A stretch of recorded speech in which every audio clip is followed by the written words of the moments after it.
Hi, everyone. Welcome to Office Hours Saturday. It's great to have you here. If you've come here via YouTube and want to know more about what we do, head on over to officehours.global. There you can sign up to receive information about the topics we're covering each week, join the Discord, sign up for Makana, where you can participate in live chat, submit your questions, vote on which questions you'd like us to get to first. If you're not yet in Makana, don't fret. You can still ask questions by going to askofficehours.global or by using the QR code. I love askofficehours.global. It's super low friction. It's available 24/7. Whenever a question pops into my head, I grab my phone, go to askofficehours.global, and then it's out of my head and in front of the experts. But let's get on to the show. Our first hour is always general Q&A about media production, and our second hour focuses on something we want to spend a little more time on, and today it's a whole second hour of Q&A. So we'll go for as long as the questions support. John, let's jump into the first question. Our first question is from Andy Kokendorfer in Viera, Florida. Why has Kodak not produced camera bodies to capitalize on the popularity of film looks? All right, go ahead, Chris. So, Andy, I don't think, the body itself doesn't really matter when it comes to the film look. I think at a certain point, you're looking at the sensor and the lens, so it's not really the body.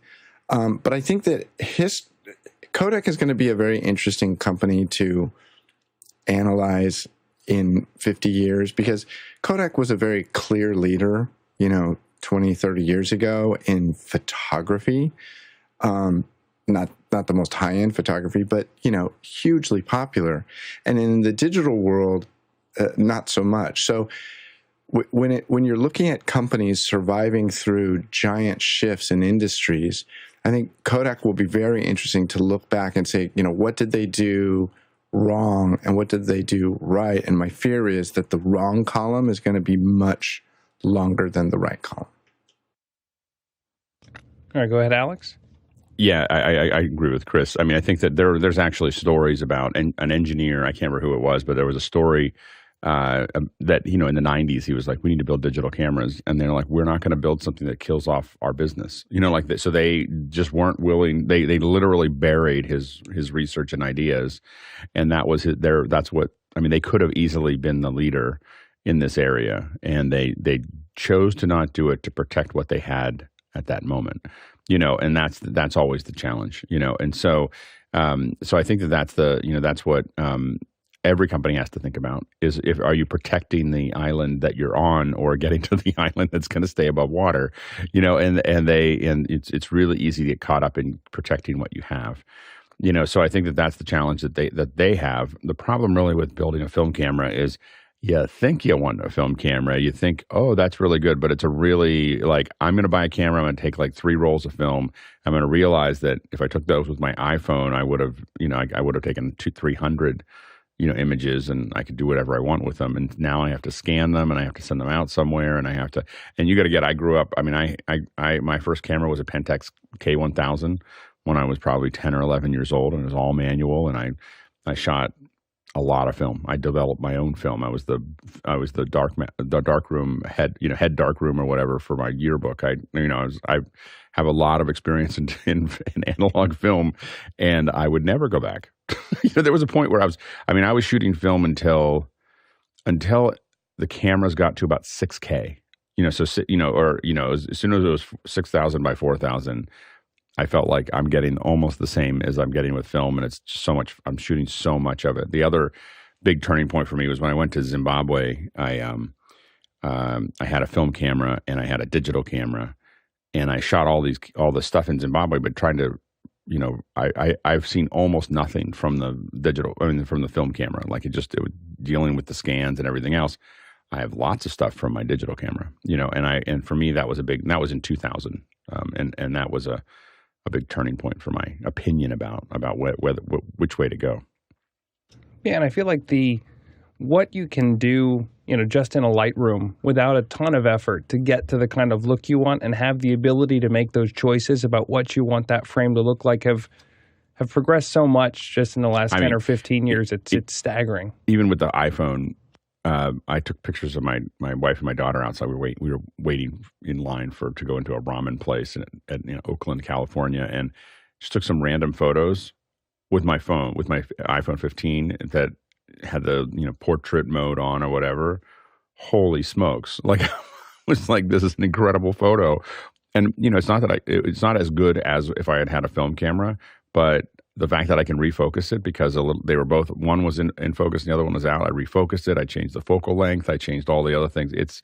And it started off rough and it's still not perfect, but we're 2 or 3 phones away from not being able to tell the difference between a phone on an iPhone and a phone from a film camera.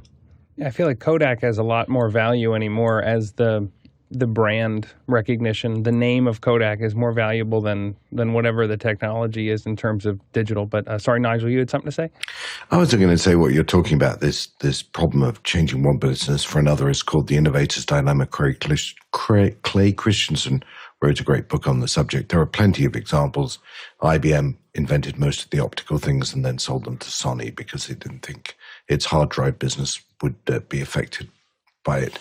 But I will tell you that it can happen to all of us at all sizes. And so don't just look at this as big corporations being stupid. Even those that run small businesses, don't adopt the technology, don't manage what's coming around the corner. And so the most important way to survive this, by the way, is you got to have different metrics for your existing business and your emerging businesses. But even one-man bands can ignore the things that's coming around the corner that finally hits them when it arrives. Awesome. All right, next question. Our next question's from Pedro Vidal in Burbank, California. I was surprised to hear in one of the episodes a lot of panelists had tinnitus, just like me. Until that point, I had thought audio production can only be a hobby for me. Is this not the case? How do you work around this condition? And go ahead, Alex. Yeah, I go to a lot of concerts when you're 21 years old and don't wear ear protection. You're definitely going to get it. And so I've had it most of my life, and I'm still able to do radio. I have very acute hearing. Like, I can hear a lot of things. I just have to. There's just a little tone that's with me all the time. And in some cases it gets worse. I mean, it'll suddenly like blank out one ear every once in a while, but that's very rare. Like suddenly just one ear just goes off and it's at like 80 decibels. Typically I did talk to somebody about it. It's about 9,000 hertz. So you should find that if you turn on something and you tune it to your tinnitus, you'll find that it's about 9,000 hertz. But it doesn't seem to, I seem to be as articulate listening to audio as many audio engineers that I talk to, like about what I can hear and what I can't hear around what they're doing. I'm not saying I'm definitely not better than what we would call golden ears, but I can hear a lot, and I think that's your brain can kind of process stuff.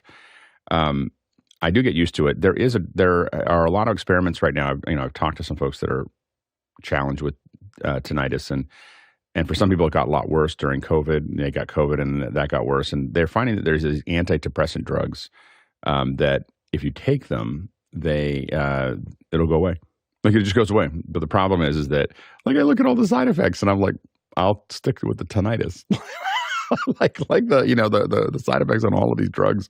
I'm just like, I think I've learned to manage it. So, and you have to keep on taking like smaller and smaller amounts or larger and larger amounts. I mean, once you start getting into having a medication, trying to sort this out, you're in a loop that I'm not interested in. So I've chosen pretty consciously not to take drugs to try to fix it. But there is some research going on to try to solve that problem.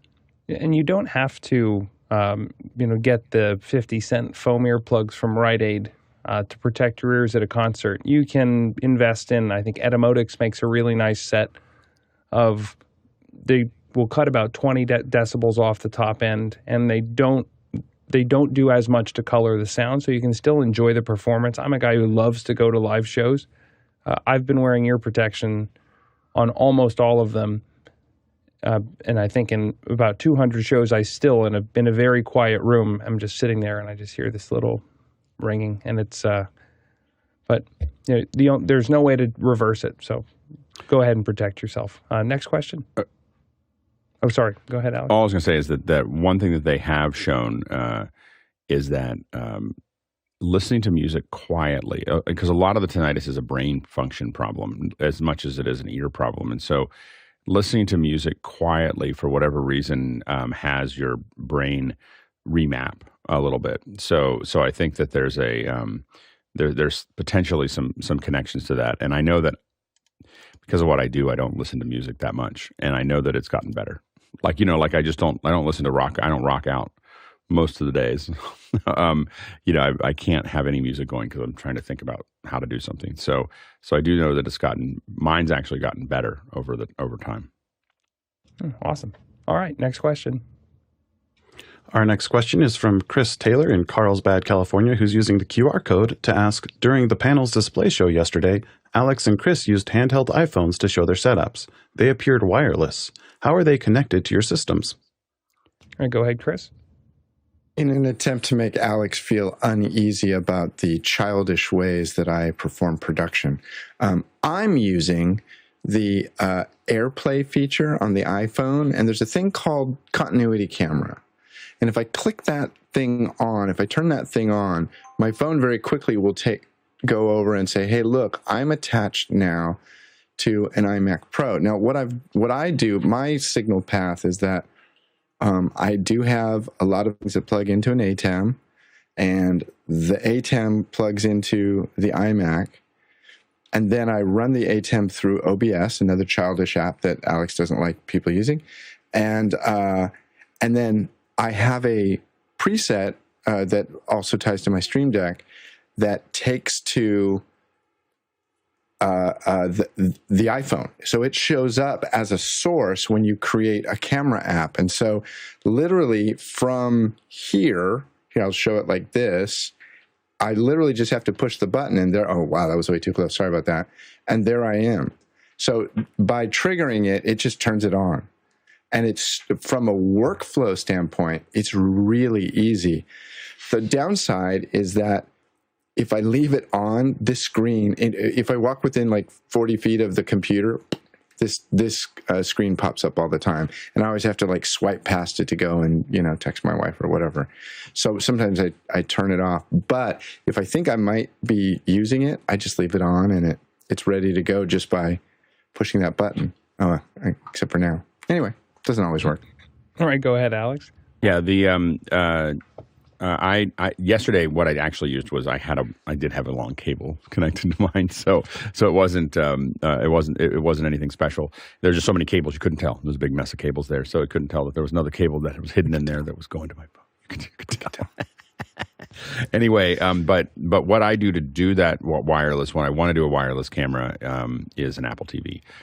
So you have an Apple TV connected to your switcher, and then you share whatever you want to share to the Apple TV, and then it delivers it. There's a little bit of a delay. There's a couple frames you lose in that process, but it's not significant. And I was amazed. Go ahead, Chris. Go ahead. All right. The other thing I wanted to say is that the way this continuity camera works is, and I've shown this before. If I go to the continuity camera, you'll notice I'm holding my phone vertically. But when I push the button, I get a 16:9. Ooh, that didn't work. And I think that's new. I think that's new. And then when 17. you rotate, it kind of zooms out a little bit and readjusts the frame. So here I am rotating the camera 90 degrees. I'm basically doing this. And there's the camera that it's looking at. Yeah. It's crazy. I'm done. It's funny. Yesterday, I had set up, because I was besides trying to mildly clean my office, I wanted to, show off the amount of work that I had done building the PVC frame. And I actually hooked up the Blackmagic app. When you turn the Blackmagic camera app on your phone to clean HDMI out, it also is clean AirPlay out. So I had yesterday the Blackmagic camera app AirPlayed to two different Apple TVs that I borrowed one from somewhere else in the house and had them plugged into the switcher. Two Apple TVs at the same time? I had two different inputs on the switcher, assigned to two different Apple TVs, two different phones. So two phones, AirPlaying to two Apple TVs, plugged into the switcher, and then ended up with a wireless setup.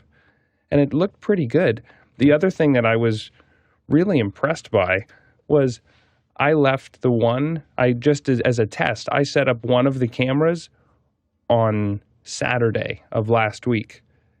And I left it running until Friday of the show and never turned it off. And it just stayed on the whole time. No frame drops, no nothing. And I was like, wow, you know what? Good for Blackmagic, good for Apple or whatever they're doing, because that's awesome. Sam, you had something to say? Yeah, well, when I do this, then what I normally do is I have an app called Lyrics Broadcaster on my phone, and it sends a SRT signal out, and so I just pipe that into vMix and then pipe it out to my 8-dem. So that's another way to do it. Do you see any delay there? There is a little delay, but it's like half a second. 400 milliseconds maybe. Yeah, the difference between the Apple TV and Lyrics is that Lyrics will be at 400 or 500 milliseconds, and the Apple TV will be probably at 60. So it's a much lower. But you're right. And what Lyrics is really good at is going somewhere else. So you're doing it in your house, but that little Lyrics broadcaster can send it to Chris. I've sent it up to Amazon in the cloud, AWS too. Yeah, it's really useful. To some degree, I'm getting away with lip sync because none of my angles showed my face. So unless I was, gesturing, right. Wish I do. But unless I was really excited, you got it. Yeah. Totally. Awesome. Next question. Our next question's from Vic Hernandez from Springfield, Missouri. He asks, famously, Van Halen's writer included M&Ms with no brown ones. This was to test attention to detail without mentioning who. Have you dealt with challenging demands from artists? Go ahead, Alex. Yeah, we haven't had any at the level of the M&Ms. The M&Ms, for those of you listening, I think it was brown M&Ms. I believe it was no brown M&Ms in the Van Halen tour rider. Somewhere in the middle of it, it just said they want a bowl of M&Ms and there can be no brown M&Ms in there, which takes a little bit of work. You'd have to hire some intern to take out all the brown M&Ms. And then if you didn't do that, they would just tear the whole system apart, and they'd always find something wrong. And what it really comes down to is they wanted to know whether the person reading the rider was paying attention to what they needed. And so it always sounds like they're being prima donnas, but really what they were trying to do is make sure that they actually read the rider. And that was just a really easy way for the band to know if they had read the rider, is they just look down at the M&M jar, see if there is one. If there wasn't one, they're really worried, and if there's still brown M&Ms, then they're somewhat worried. Of course, it became the thing that to handle, you knew it. But the interesting thing is they'd always find technical problems in the stage if that happened. So if there were brown M&Ms, in the thing, there was going to be technical problems, and it is, the hard part with tours is that they are a battle of details, like the logistics. I was sitting there talking to someone who worked on a bunch of big tours, and they were talking about all the lights, that were going across the top of a 42-foot wide stage. But the thing that they were most proud of was not the lighting, was the fact that it folded into two semis.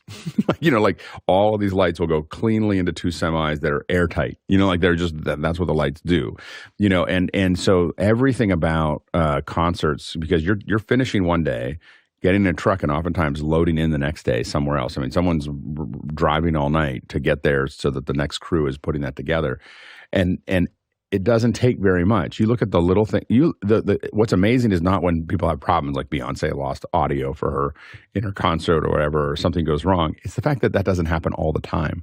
It is an amazing feat that mostly Tate and the folks that they hire, it's just an amazing feat for them to do what they do, to have it all work, to turn it on every day. And these shows have gotten so complicated. Between the lighting controls and the audio pipelines and the, everything else, it's just, there's a behind the scenes on the audio for Metallica.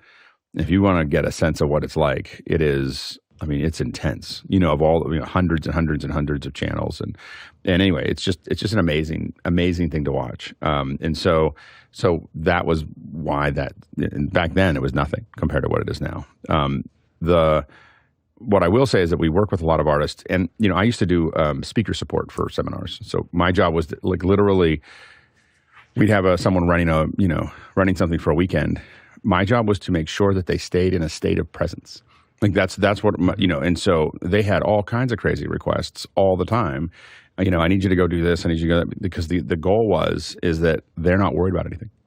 like their job is to lead and be present. And my job is to make sure the tea is perfect and everything's in the right place. And when they sit down for every meal, that everything just feels like it's under control. So that they can continue to do what they do, and the thing is that is, and I really learned over time that was some of the best training I ever had, by the way, was because I did that a lot, and I loved it because it was like this. You're just paying attention to one person, and just making sure that they get absolutely everything that they need. And you sit there and just watch them all day. Like, that's my only job. And sit there and just watch them all day. And if they had like a little like concern on their eyebrow, I would look at everything around. like what isn't working there? And you try to iron it out. And that made us really good at doing VIP meetings. I mean, VIPs, because a lot of times they won't ask for things. They'll just notice things that are off. But it's a really powerful skill is to when you're dealing with talent, and even people who aren't prima donnas, that's the people you really want to serve because they're more fun to serve. But also, they all need it. Like, if someone's speaking in front of a lot of people, like, we get taken care of. We're very pampered here. Like, we get in, and there's a crew that says hi to us, and they check these things, and they make this, and we do a little thing. And most online shows don't have that, but it helps us. It is a pattern that helps us get into a state that we're ready to have the conversation. Go ahead, Chris. I got to say, if I were a promoter and I was responsible for the M&M thing, I would come up with so many different ways to play on that. Like, I'd have a giant bowl of everything but the M&Ms, and then another bowl of all brown M&Ms, or I'd have a bowl of just brown M&Ms, or I'd have 8 different bowls, 8 different interns standing in a line up to the green room. One's red, one's green, one's brown. I would just have fun with that thing forever, like at every show. Alex. And then they would decide that you were just, someone was going to give them a lot of trouble. Like that's what they would decide. Like what they want. If they don't see the comedy in it, then that's fine. I don't care. The hard part for bands is that they do this. They're trying to find homeostasis, and they're doing this every single day. When you see someone on a tour, we always talk about the first 5 shows. They are just apoplectic. Nothing's working to them. I mean, you may look fine to you, but there's things aren't working. They're wringing the system out, and then a lot of that's gotten better since Rock Lidditz came up, and they spend more time rehearsing and everything else. But they still they still are really frustrated. And then there's this golden time between about 5 and 15 shows, and So my job used to be drive bands around town, get interviews and stuff like that. So you could always tell where they were in this zone. There's this golden time where they're just on cloud 9 between 5 and 15 or so, plus or minus a couple. They just loved it. Like, they have all these people and they're singing and everything's working and everything else. And then there was this like drop off from about 15 to 20 shows down to the 55 or 60 that they had on their tour. There was just this, they're just getting weathered. they're just, and you get somebody on on night 40 or night 45, and they just come off stage and just sit. They're just, the fun is gone for them. And I think that's so, a lot of times what we were trying to do when we worked on that is build that bubble around them so that it's not exhausting. You try to save as much energy as they can so they can do what they're paid to do. Go ahead, Nigel.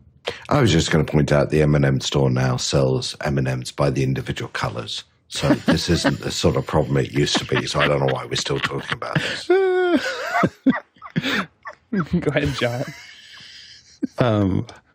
Wow. It's also a great example of what's called a leading indicator, which is a measure in the production process that will immediately tell you if something's right or wrong.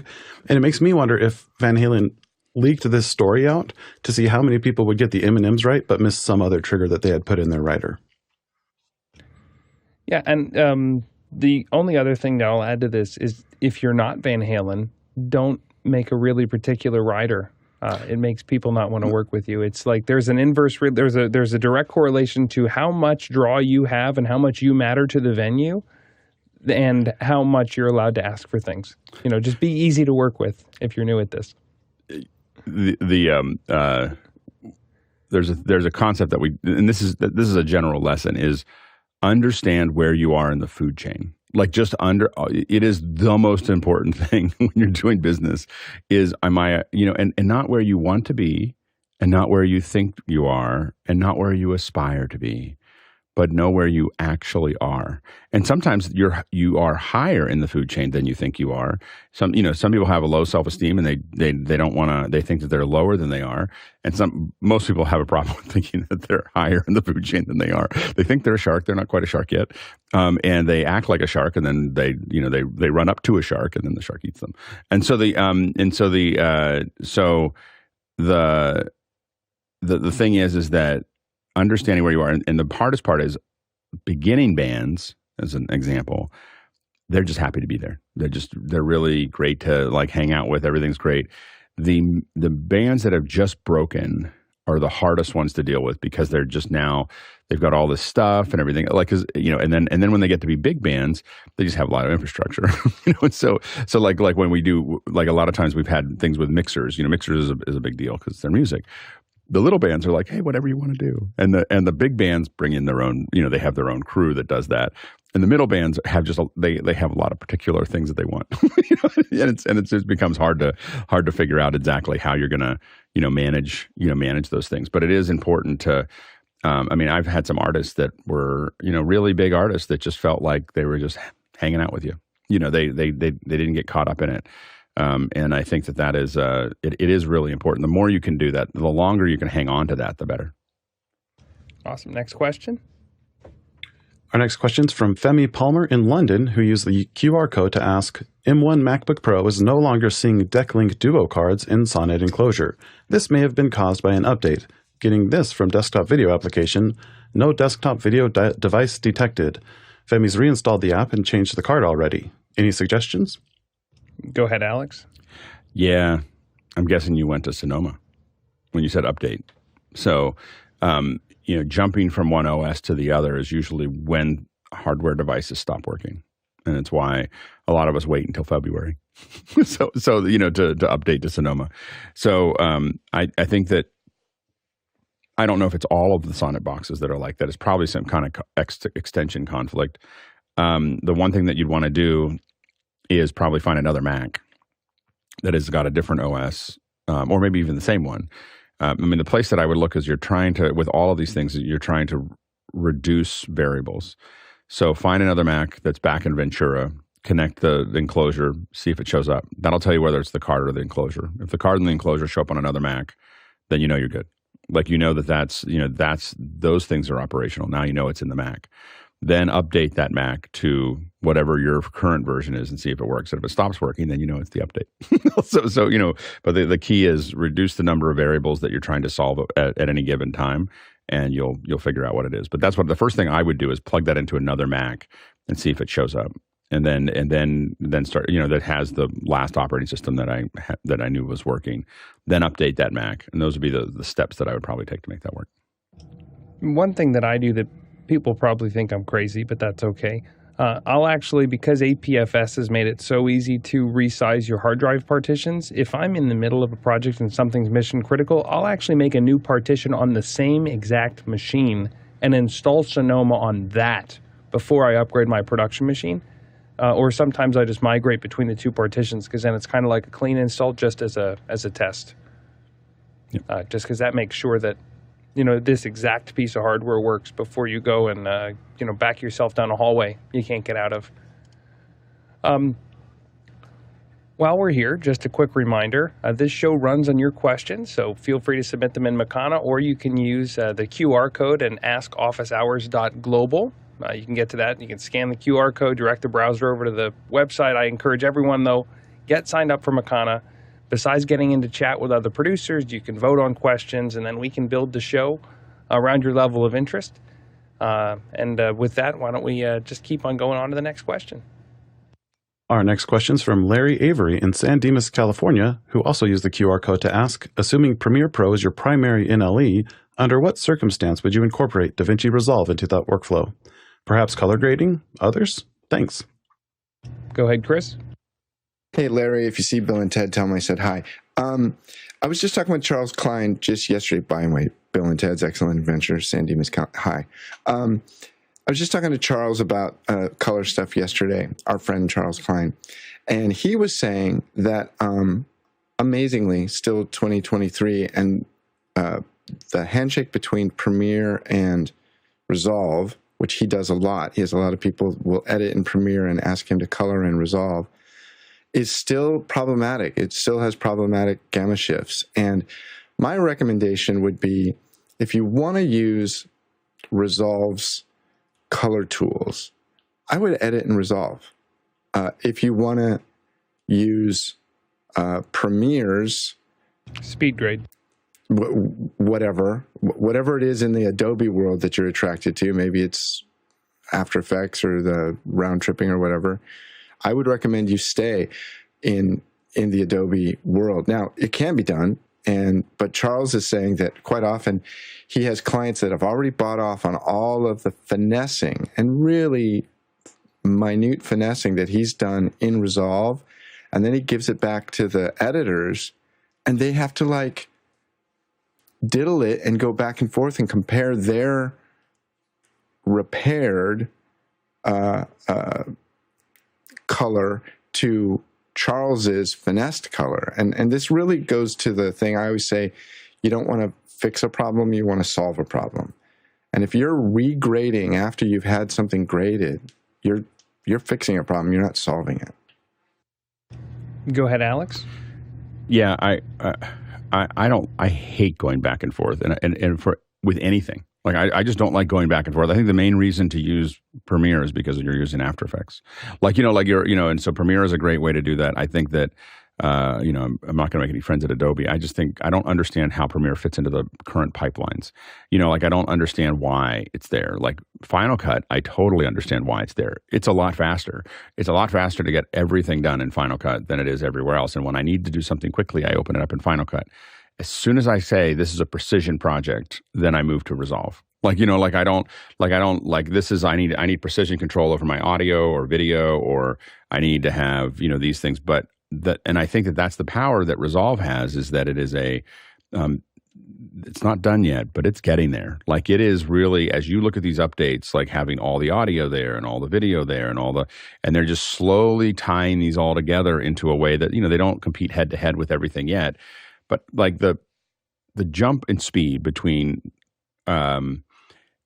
Final Cut and Resolve is like pulling the parking brake at 55 miles an hour. So that's the hard part with it when you go to, but the change in workflow from Premiere to Resolve is like shifting from third to fourth gear, or fourth to third gear. It's not like the two of them work very similarly in that case. They're very layer oriented. There's a lot of things that are there. You have to learn a couple new keystrokes. So the thing that I don't understand is how someone jumps at this point. They jump into Premiere because everyone else is using Premiere, but I don't think that it's Resolve. I think is a superior package to Premiere at this point. And people who use Avid just use Avid, right? Because that's the pipeline that's built into what they're doing. So what I do when I talk to people from Premiere is like, why are you doing that?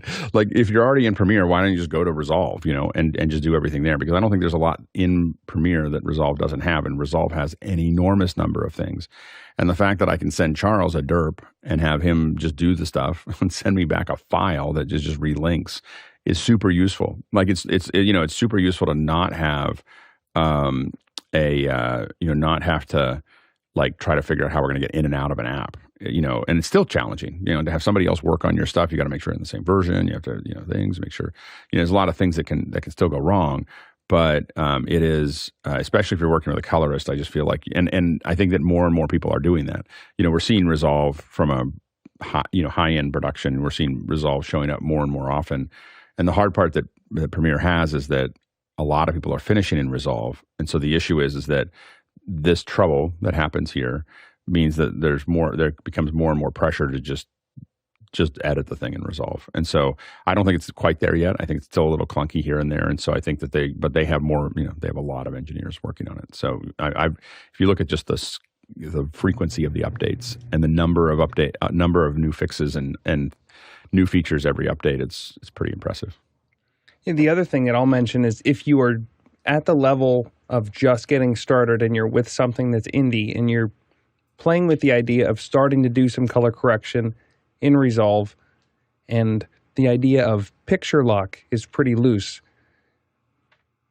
export it with as much handles as you can allow, as space allows for, because then when the editor on the other side says, well, I really want to make this a fade instead of a cut, or I want to move this around a little bit, they have a little bit of, the time code's still going to keep everything in sync, but they're going to have a little bit of choices still when they aren't quite as picture locked as they thought they were. Go ahead, Chris. A couple things. Number one, picture lock is a myth. Number two, I'd like to point out that I answered this question without bringing up Final Cut at all. I just want to say that. And number three, I want to clarify. Alex, you said if you're editing in Final Cut and you switch to Resolve, it's like pulling on the parking brake. What you're saying is it's so much slower. Yeah. And then you said, but moving from Premiere to Resolve is like moving from fourth gear to third gear. Or fourth, I don't know. I mean, it's just like shifting gears. It's like not a. It's moving one downshifting or upshifting. I think downshifting probably. So I think Resolve is probably the slowest editor out there. I mean, it's just the most. I don't think that it's certainly cumbersome to get started.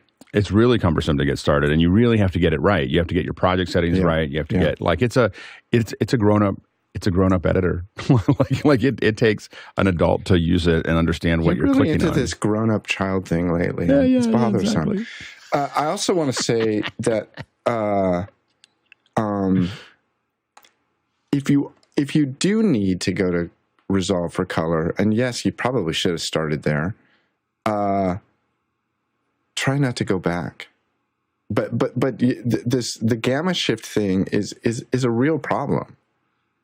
And that's why I definitely to keep everything in Final Cut. Yeah, I'm fine. And also, once you send it to Resolve, if you're going to take it from Final Cut or Premiere, once you send it to Resolve, it's never. I agree with Chris. It should never go back. It's just like you've now pushed it to color. And the good news is it has a bunch of tools that let you keep on editing if you want to tweak a couple things, and you've got all those tools in there. But you shouldn't. I wouldn't round trip it at this point. Round tripping is a nightmare. Really, it's the difference between, are you doing the creative process of actually choosing, what frames am I going to cut where, versus a finishing tool. And to me, Resolve is really a finishing tool more than, it's what it's. And again, I think that they're aspirationally going towards more than that. And I think that when you have the number of engineers they have working on it, which the rumor is, hundreds and hundreds of people working on it, their aspirations may turn into reality. What? Hundreds and hundreds on Premiere? No, on Resolve. Resolve, oh, okay. No, Resolve has the rumor is Resolve has 5 to 6 times as many engineers as Premiere, and a lot more than Final Cut.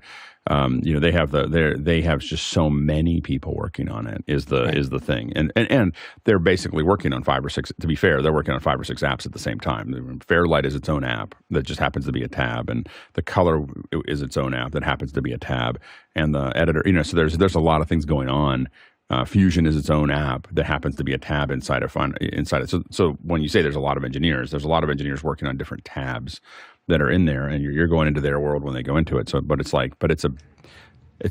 beast, And I will say that you find it a little challenging when you're working in Resolve and you move from tab to tab. Sometimes the design language and the interface feels like a pretty jarring switch.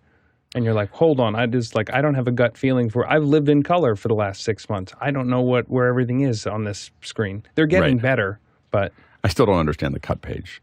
I always go, I look at it, I go, okay. Cut page, which one's? I'm like, the cut page is we were trying to be easy and fast, and I'm kind of like, okay. And it's like, I think the cut page is mostly for assemblies, and you just put together an assembly. But I just go straight into the edit page. The cut page was really pushed for by Grant.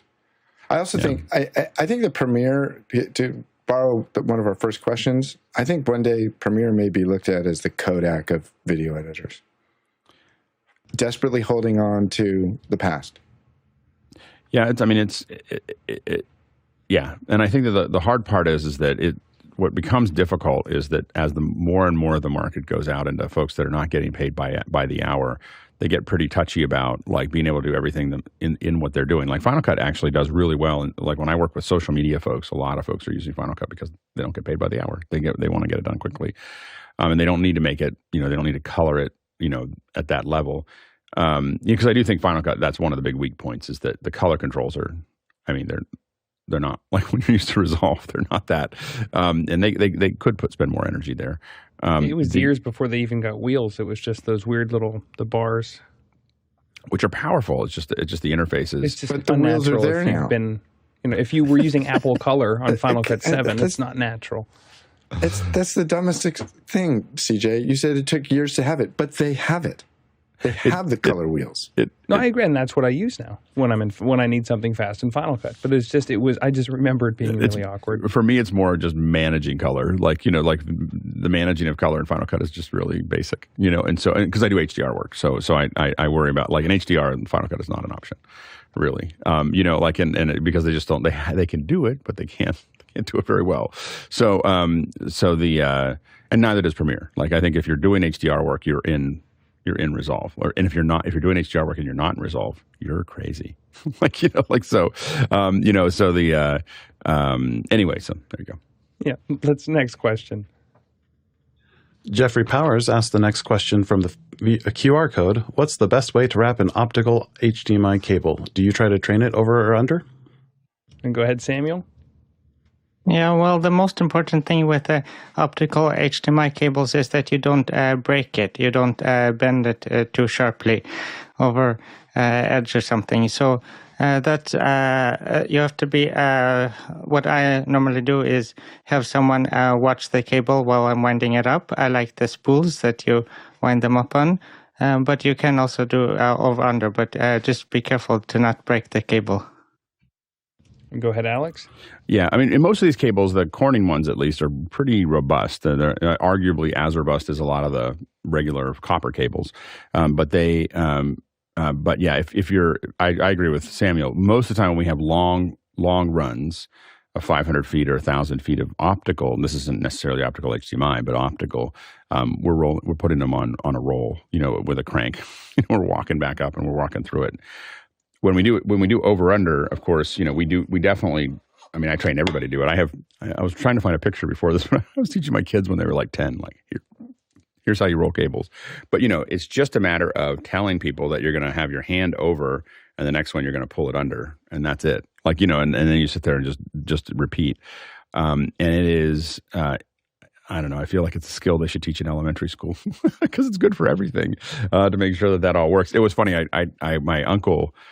Who's much older than I was in Louisville, and he happened to live there, and so I had him work on a show with me. Just it would be fun to work with my uncle because he had taught me how to do photography and everything else, and so it was really fun. And I told him, do you know how to do over under on the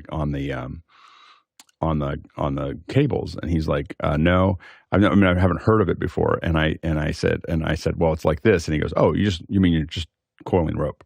And I was like, yeah, because he came from a farm, from a horse farm. He's like, that's how you coil the rope, so that you can, because really it's for coiling rope so you can throw it at a cattle while it's running. It's the only way to make it work. Go ahead, Chris. There was a chief engineer I worked with years ago, and he told the story about when his first job in the first studio he worked at, after getting out of school,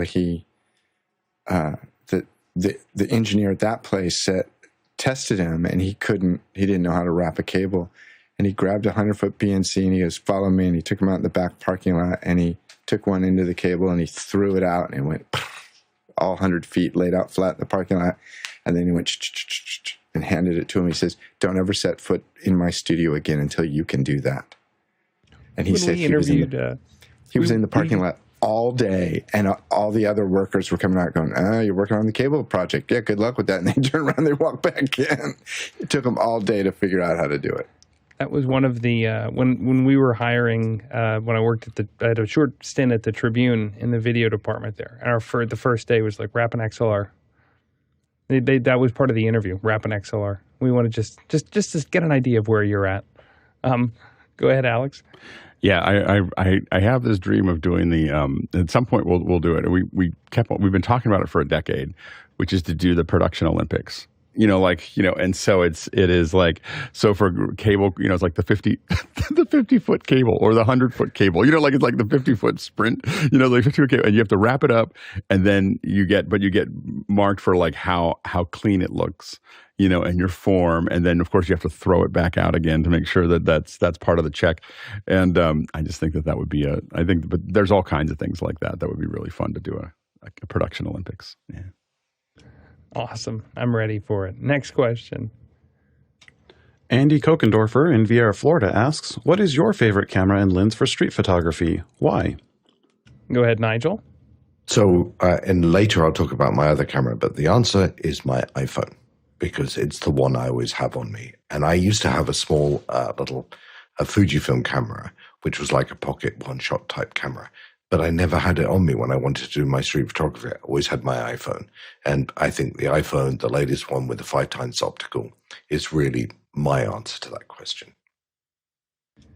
The other part that I always like about besides the adage of the best camera in the world is the one that's with you, is if it wasn't an iPhone, I would want to make sure that it had GPS, because at some point when you amass, tens of thousands of photos, you never remember when you took the photo. You always remember where you took the photo. And now you can just look at it on a map. It's like, boom.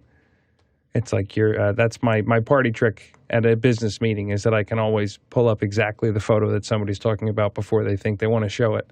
And I'm just like, oh, look, and here it is. Go ahead, Alex. No, exactly. I mean, I 99% of the photos I take at this point are all on my iPhone. And I have to say, it's one of the reasons I keep on updating. I mean, I think that's the thing, is that I keep on wanting a better camera. And what's interesting about it is that when we watched the last thing, it's gotten to the point where if Apple said, I mean, if you watched Apple's stream, I bet you that as soon as they gave you the camera data, everybody stops, like most people will stop watching. That's why they put it right at the very end of their keynote, is because all we want to know is, what have you done to the camera so that it's a little bit better than the last one? And I think that is, so to me, the iPhone has become, for me, and I know people using Samsung phones that are doing at least as good as the iPhone. So it's just that the phone is the best one. And to what CJ said, I'm so frustrated by having photos that don't have GPS. Like, and I know people say, well, you can get a GPS for your phone and da-da-da-da. But being able to pull something out that just happens to grab that data, on the way through, wow. Just golden, and it's so easy to find lots of things. Go ahead, Chris. I saw a great little thing on Instagram last night, Alex, where there was a celebrity meet and greet, step and repeat, and the celebs were shaking hands, and people were handing them their phones to, like, could you take a selfie with me? So somebody had a wide shot, like from behind, and you could see that this person handed the phone to the celebrity in camera mode, and the person turned around to do the selfie, and they hit the button, but it wasn't an iPhone, it was an Android. And so the button they hit went back to their lock screen, and then the celebrity hands the phone back. They didn't take a picture, and they said, oh, I'm sorry, you did it wrong. Could you hit this button here? And they did it a second time. Boom, it just exited the camera and went to the lock screen, because the buttons are different on that particular phone. Every celebrity is using an iPhone, and they said, don't ever hand your phone to a celebrity if you're using an Android. Yeah, the other thing for street photography that I used to, when I was doing a study abroad and I was in Florence or something, and I was trying to get these beautiful pictures on my cheapo kit lens, with like my Canon 6D. No, it wasn't even. It was a 60D, or it might have been it wasn't a T2i, but it was something along those lines. Eventually, I had like a 70 to 200 millimeter cheapo plastic lens that I wanted the bokeh, and I kept on like, hey, how far can I zoom in on this lens just to get like that more arty photo? The other thing that I'll say is, regardless of what camera that you choose to use, you've got to think about, what's the image that I'm trying to create? And what look and what feel and what story am I trying to tell? And really, that's going to, besides all of this stuff, all of this gear stuff, the gear is great. You can hand a really nice camera to someone who's not very skilled and take a pretty picture. But it's what are you trying to tell with that picture? And how do you want it to look? And sometimes the limitations of the camera that you're using is what sparks that creativity for you. Alex, you had something to add? Yeah, all I was going to say is that like when it's these kind of photos, this is what I shot last weekend. If you look at we're sitting there waiting for, like that's a shot from an iPhone at like dark. Like it is not, and where this is all kind of gotten at this point, and it's just speed, then they're going, but these are all iPhone photos, and that depth of field and everything else is just really, changed the way that I look at it. And it's not just that it's a portrait, it's that it's shooting a very dark, like that's the kind of, how dark that was I would think twice about shooting that with a digital camera. And nowadays you don't think about it at all. And the computational photography has just become amazing. Awesome. Next question. Our next question is from Andy Kokendorfer in Vieira, Florida, using what are the 35 millimeter field of view equivalent focal ranges for the iPhone camera lenses? Go ahead, Alex. I think they put them on there now. So they, I think it's a 24 millimeter. I want to say, I think it's 120, 24, and I think 14 or something like that. Let me see if I can find that really quickly. Where you see it is 24, the 2 is 48, the 5 is 120. So the 35 would be like 1 2/3. Just so the way that you find this, by the way, Andy, is when you're in the iPhone and you see the 1x, 2x, 5x buttons, you'll actually scroll your finger up and down, and then that will give you the millimeter right next to the number.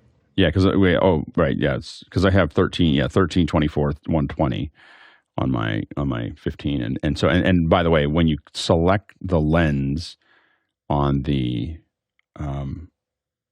Blackmagic camera, it just pops up as the millimeters.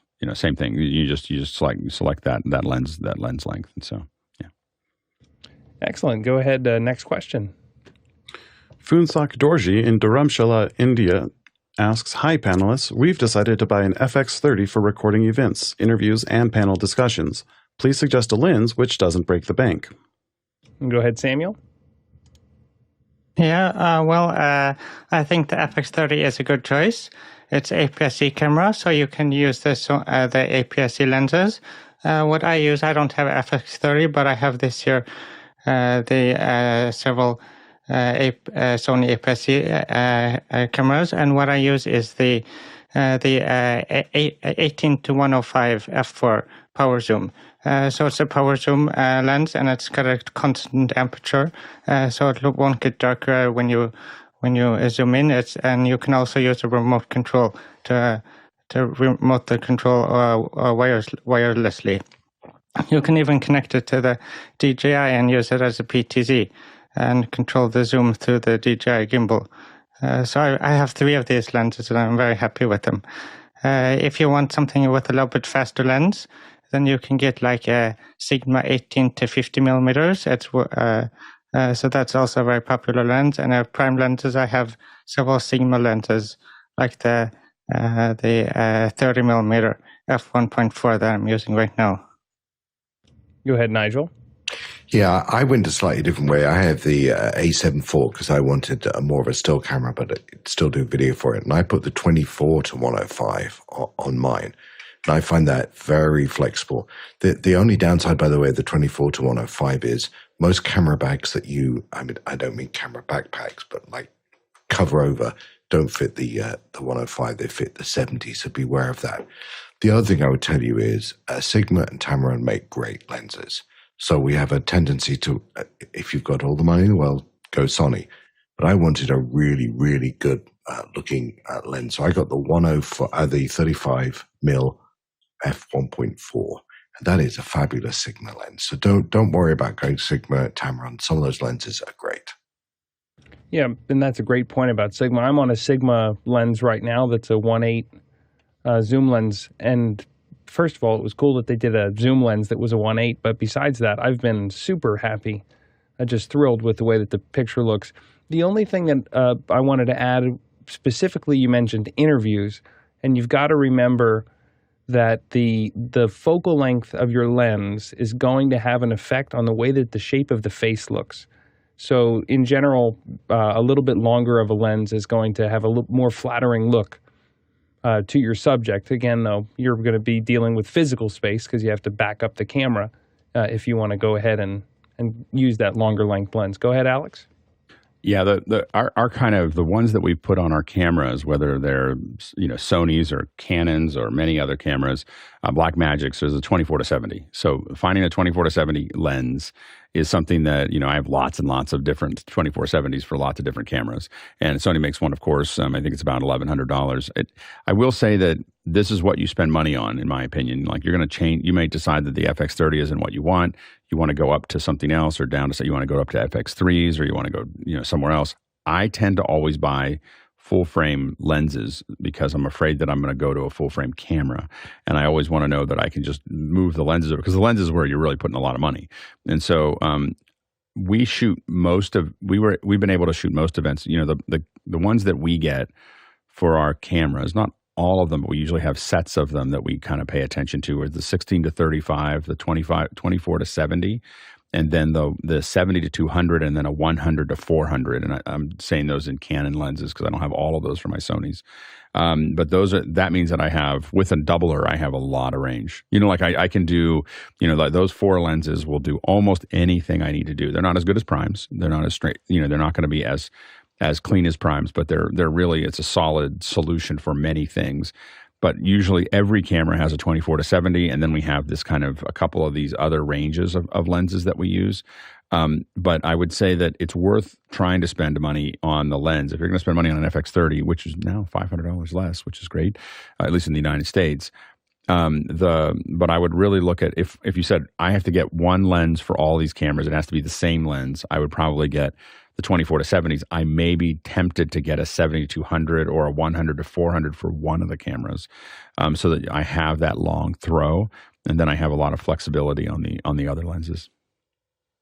Yeah, I'm always amazed when I look at how many times I've bought a new camera body, but that, some of those lenses that I bought in 2009 are still just, man, they look great. Yeah, go ahead, Chris. Sorry. One other thing that the ones that we use for the FR7s are the 28-135s. Is that right? I think it's a 28 to 130 or 28 to 135. Those are killer ones, and we use those because that's the longest comfortable throw with a powered zoom that we can use on the FR7s. All right, go ahead, Chris. The phrase I've heard that I like is, you date your cameras and you marry your lenses. If you buy good glass, it will last for several cameras. All right, let's go ahead. Next question. Craig Kadoki in Toronto, Canada, is looking for a reasonably priced multi-channel audio to SDI embedder. AES or Dante would be preferred. All right, go ahead, Alex. Yeah, there is a, if you're only looking for 3G, so you're not looking for 4K, I think Sonnet is the one that makes the one that I think that I've seen the most. I don't own one of these, but it's a Sonnet. I think it's a DIO10. Dante to 3G, and I thought there was an embedder. Yeah, there's it's embedder de-embedder. So it'll do 16 channels on, it'll drop, you can just do Dante to it. In some of the pipelines that we've used there, we've had some clocking issues that sometimes the Sonnet gets thrown under the bus. so we're not sure if it's that issue or not. But I don't have enough data to say that there's one way or the other, but that is the one that I know a couple people are using pretty regularly to get from Dante to SDI and from SDI back to Dante. Awesome. Thank you. Well, as we're approaching the top of the hour, I just want to get a couple of things out of the way here. Reminder about what's coming up next week. We've got some awesome sessions coming up. Second hours on managing scope creep with our project management team.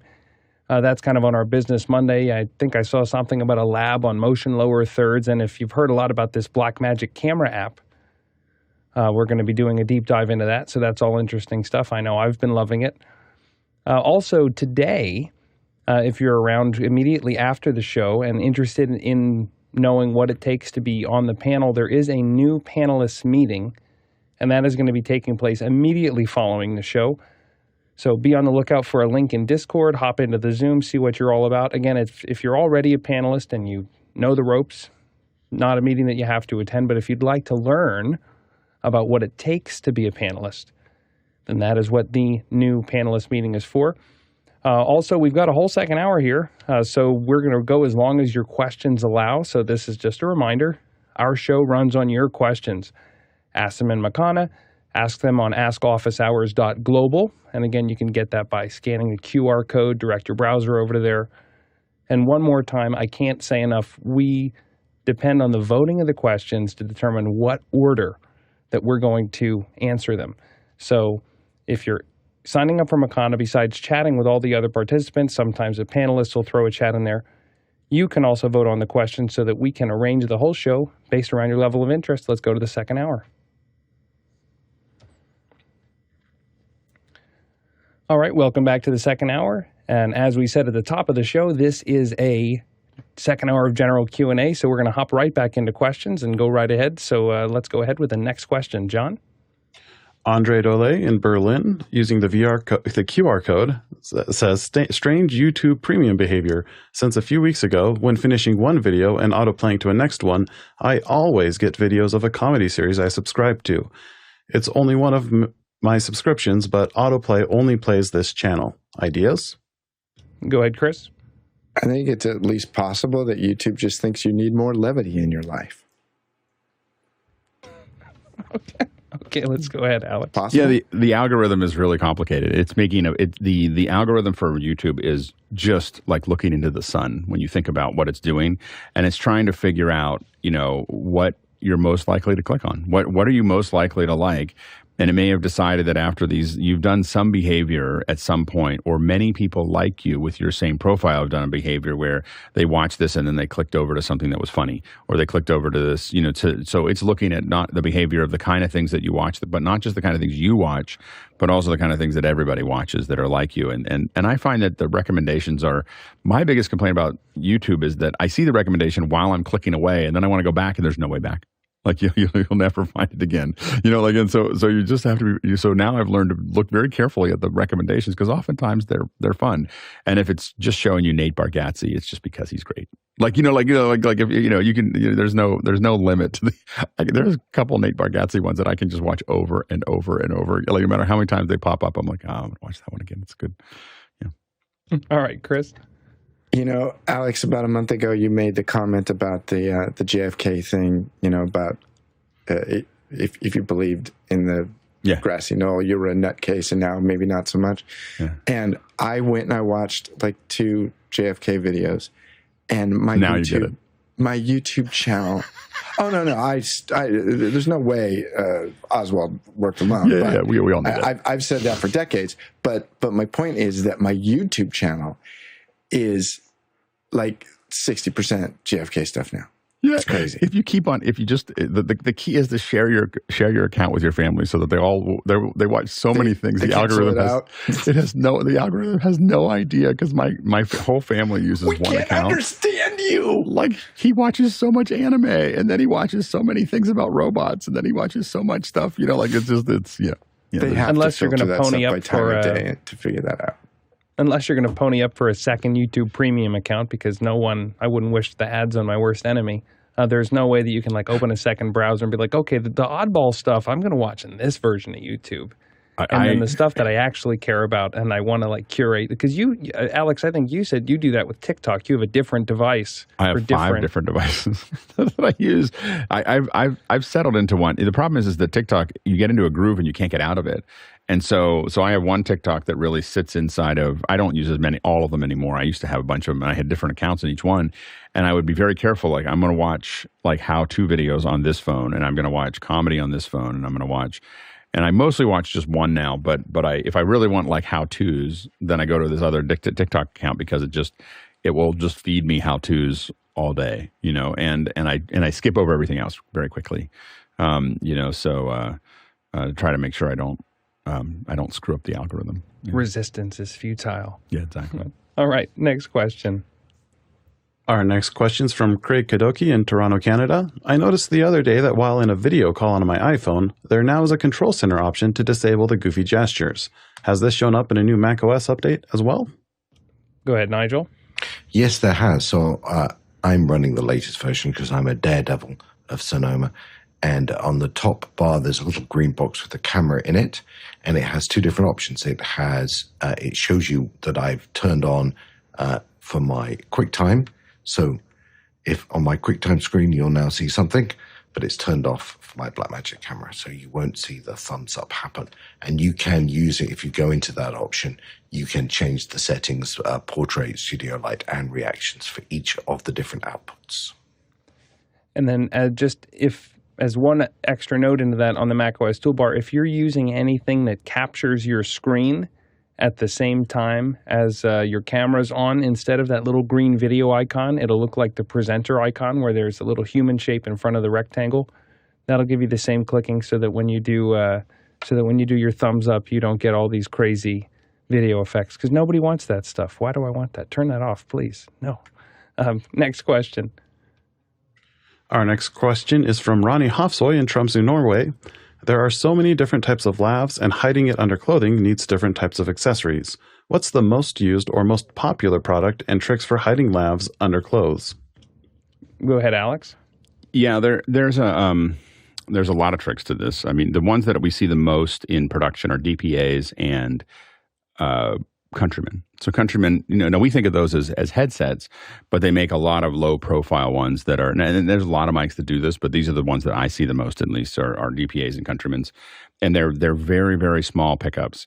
And then the big thing that people work on is how do we, figure out how to get things from scratching. Scratching is the big thing, is how do you create that? Mickey's got the same stuff that I would use from Ursa, Bumblebee Industries, Transport Medical Tape, Topstick Toupee Tape, Joe's sticky stuff. These are all things that we use, but some of them are very suede or some kind of very, very soft felt, or not felt, but other things that aren't going to scratch up against the mic, that you can fold around it and build kind of a bubble around it that it's going to sit underneath what you have there. And so that's the big thing that everyone's trying to figure out. Everyone's always working on, and a lot of times, most A2s or A1s that I work with on that have a little kit. It's like a little fishing kit or something like that. But moleskin. Mickey pointed out that's what I was trying to think of when I said that. But they have a little kit because it's going to be different. It's different clothes. It's different. What does it pull against? What can it do? What it can't do? And so they usually it's not a go-to, like I always use this thing. I mean, when you put it on someone, you can see it. You always do the same thing. When you put it underneath things, my experience is it's an art, and you're hopefully you have someone who's got experience that understands how to do that art. But it's quite a thing. Eventually, you have a kit of lavs that are different colors so that you can match it to the cloth. The other thing that I'll add is, make sure you have your. I'm going to use the wrong word, but put your little service loop in there so that any tug on the cable is not a tug on your microphone. I know it's 101 stuff, but it's worth saying because we've all seen it not done, and then you get that.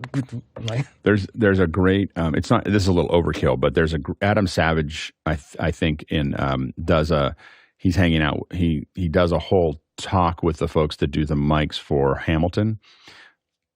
Worth watching. Not that that's what you're going to do, but just understand it's just a really good video. It's educational, but it's also, it's Adam Savage. So it's got energy, and it really digs in, and it's very technical and digs into it. I would highlight, there's a couple of them. There's some on how they mix Hamilton and some that how they do the mic, but there's a whole video on the mics and how they build them into the wigs and how they build them into everything else and put them into the hats and what the challenges are. And it's a really, I would highly recommend it. Next question. Ronny Hofsoy in Tromsø, Norway asks, in civic, public, AV productions, and media, what are the preferred methods for simplifying audio access for journalists? Are press boxes still common, or are there newer alternatives?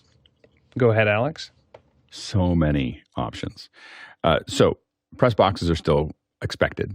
So if someone shows up, they still expect to be able to plug their XLRs into something that they're going to get a video out. So that's going to be there. The one thing that I do is, when I do these, I get Dante-based press boxes because a lot of the stuff that comes to you is the problem. What gets be problematic is the travel to the press box is part of what gets some of the buzz that you hear. The other place it is everyone's plugging into this press box, and so you got to be kind of careful of when we supply in a press riser, which is typically what happens there. when we supply the power, we make sure that it shares a ground. And so that, we're not putting things in from a bunch of different walls. We want to make sure that there's no delta between the voltages there, so that it's trying to get home some other way. And so so getting them the same ground is important on the press riser, and then having Dante be supplying it will solve many problems. It's not that it solves all of them, but it solves a lot of them. Now, the other thing that we do, if you really, there's, for basic, civic public AV, that's about as best as you get, is to get a press box. And you can get, it just depends on how big the press box is how, how big the press box is depends on how many people are coming. So you just kind of figure that out.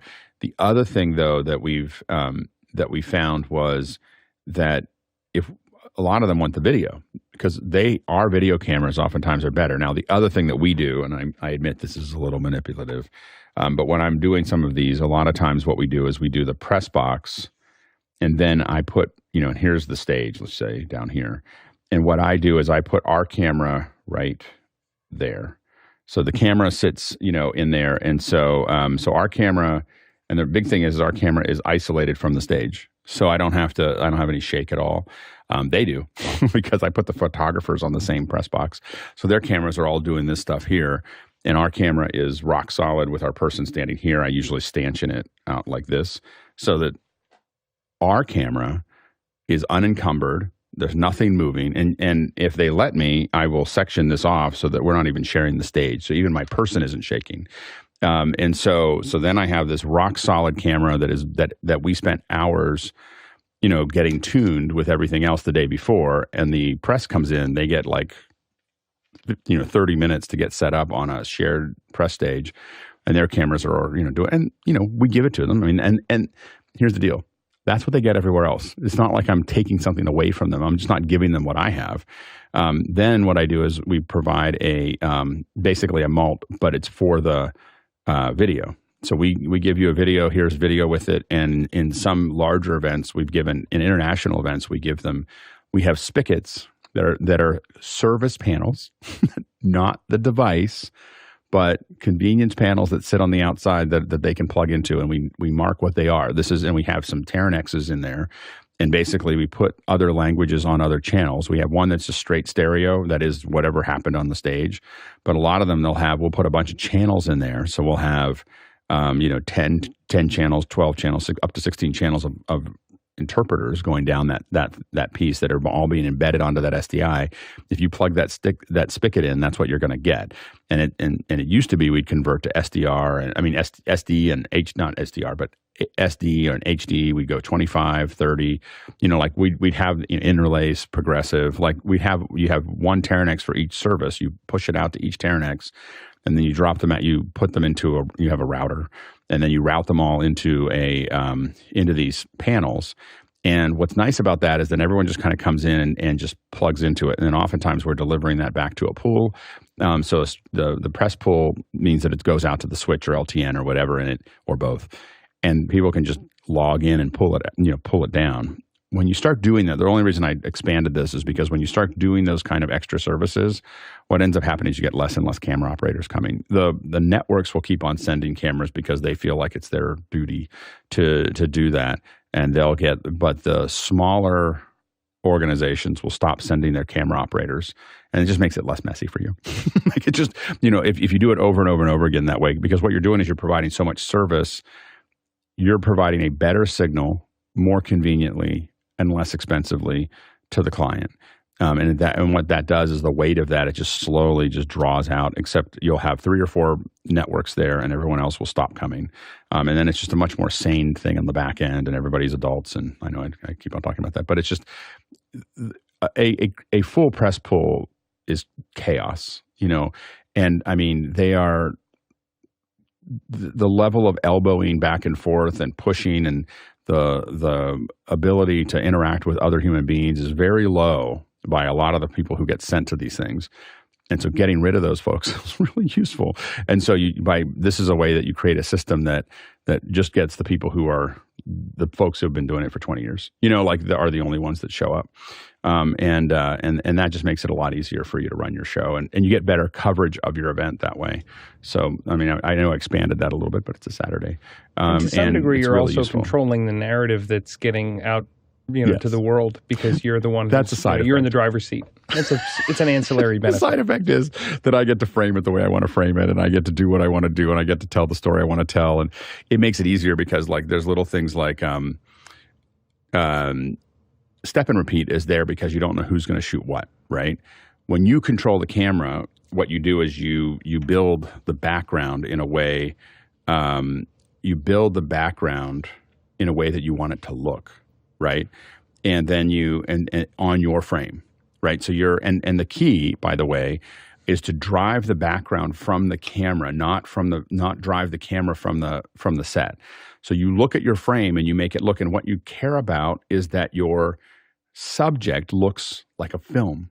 They look great. You think of all those great films of the subjects. I thought that the folks that really had me start thinking about that was at the end of the Hillary Clinton campaign, they had a team on there that was shooting, I think, with FX7s and all kinds of other stuff, but they were shooting with these long, full frame sensors and all this other stuff, and they got it in there. There was a rally that Michelle Obama did, and I was like, that looks like a film. Like, it just looks like there was these shots going across and everything else. When you watched it on the stream, you would see that it looked like it just looked amazing, and it made it feel more important. It made it feel better. And so that's when it really had me. It shook me up, and I was like, I got to think about how to do. So that's why I moved to Super 35 sensors or above. I won't use anything smaller than a Super 35 lens, unless I'm more than 75 feet, because then it's just too hard to focus. But anyway, and what I do is I force our camera to be less than 75 feet. So I just say there's going to be seat kills, and this is where they're going to look, and people will say, we're going to take 15 chairs out of the rally, and I'm like, yeah, but there's 2,000 people watching, so who cares? They just move them, add another row to the back, and so, but those are the kind of things that you want to think about as far as, improving, how you set those things up. Next question. The next question's from David Brady in New York, New York. What can I do to a personal media file that was digitized, but the colors are too washed out? Are there ways of using FFmpeg or other tools where I can punch up the colors a bit? Go ahead, Alex. I mean, typically I would take that into Resolve. I know that sounds like a heavy thing, but I would take it into Resolve and go into the color panel. That's where you're going to have the most control. And given that you're in New York, I'd probably jump into After Hours or something with Charles, see if Charles will spend 15 minutes with you. It'll take Charles about 15 minutes to pull some of the color out. But if you're going to do it on your own, I would take it into Resolve and do the tweaks there. You can definitely take it into Final Cut, but what you're doing is you're going to add some saturation, and then you're going to see where you're at. So as you add the saturation, the things that are right will be better, and the things that are wrong will be worse. So you have to, you're going to punch that saturation a little bit, and then you're going to have to move the colors around a little bit to get it to work. Pretty tough to do that stuff in one fell swoop. Mm-hmm. Next question. Douglas Carmichael asks, Alex Ziskind has a video showing LLMs running locally on an M3 Max MacBook Pro. When do you think locally hosted large language models are a better choice than using a public LLM? Go ahead, Alex. When you don't want to share the content that you're making with other people. I mean, I think you can't, if you're working at Apple or many other companies, you can't be using LLMs to help you with your code, and so those are all the things that you're going to have trouble with. So having the LLM, the primary reason I would say LLMs work is you want to have a very specific criteria. So you're going to train it exactly on what you need. Like, people are now moving to where they're training LLMs for medicine. They're training. There was something I was reading about that they said that a lot of times when a physician says, "Hey, I'm going to go look at your charts," and they're going to walk away, there's evidently this very expensive tool that hospitals pay for that is like, Google for Google for doctors. Like I have these symptoms, and it gives you back. So when they go look at your charts, they're going to ask the medical Google to tell them, here are some options of what might be going on there, and which just helps them think through it. But they're starting to train the LLMs on that data so that they have an AI solution that can look at that stuff. And some of the early research is showing that the AI is pretty good at looking at your symptoms and telling it it's at least as good as the doctors if it has enough data. Like it's not biased. It just looks at what those things are and is coming back pretty effectively. Go ahead, John. Yeah, most of the cloud providers are creating ways to have corporations have their own private models where the data that the models are trained on is private, the queries are private, but it's all hosted in the cloud using that organization's tools.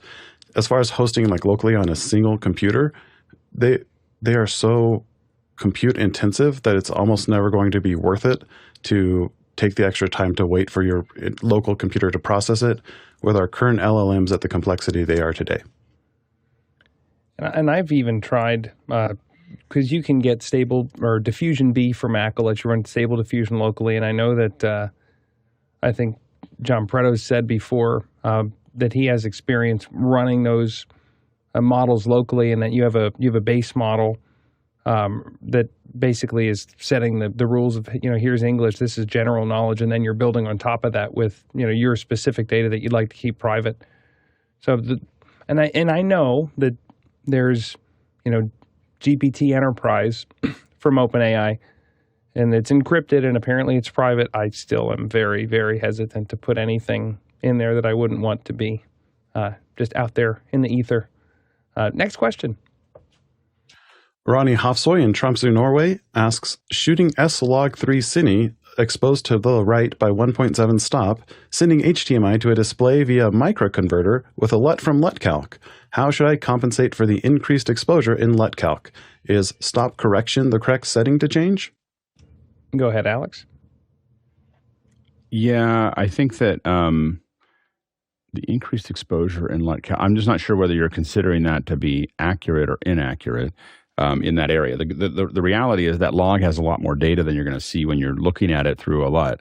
So I think that's one of the things that you have to do in general when you're trying to make hard decisions in this area is you got to make sure that your monitor is calibrated.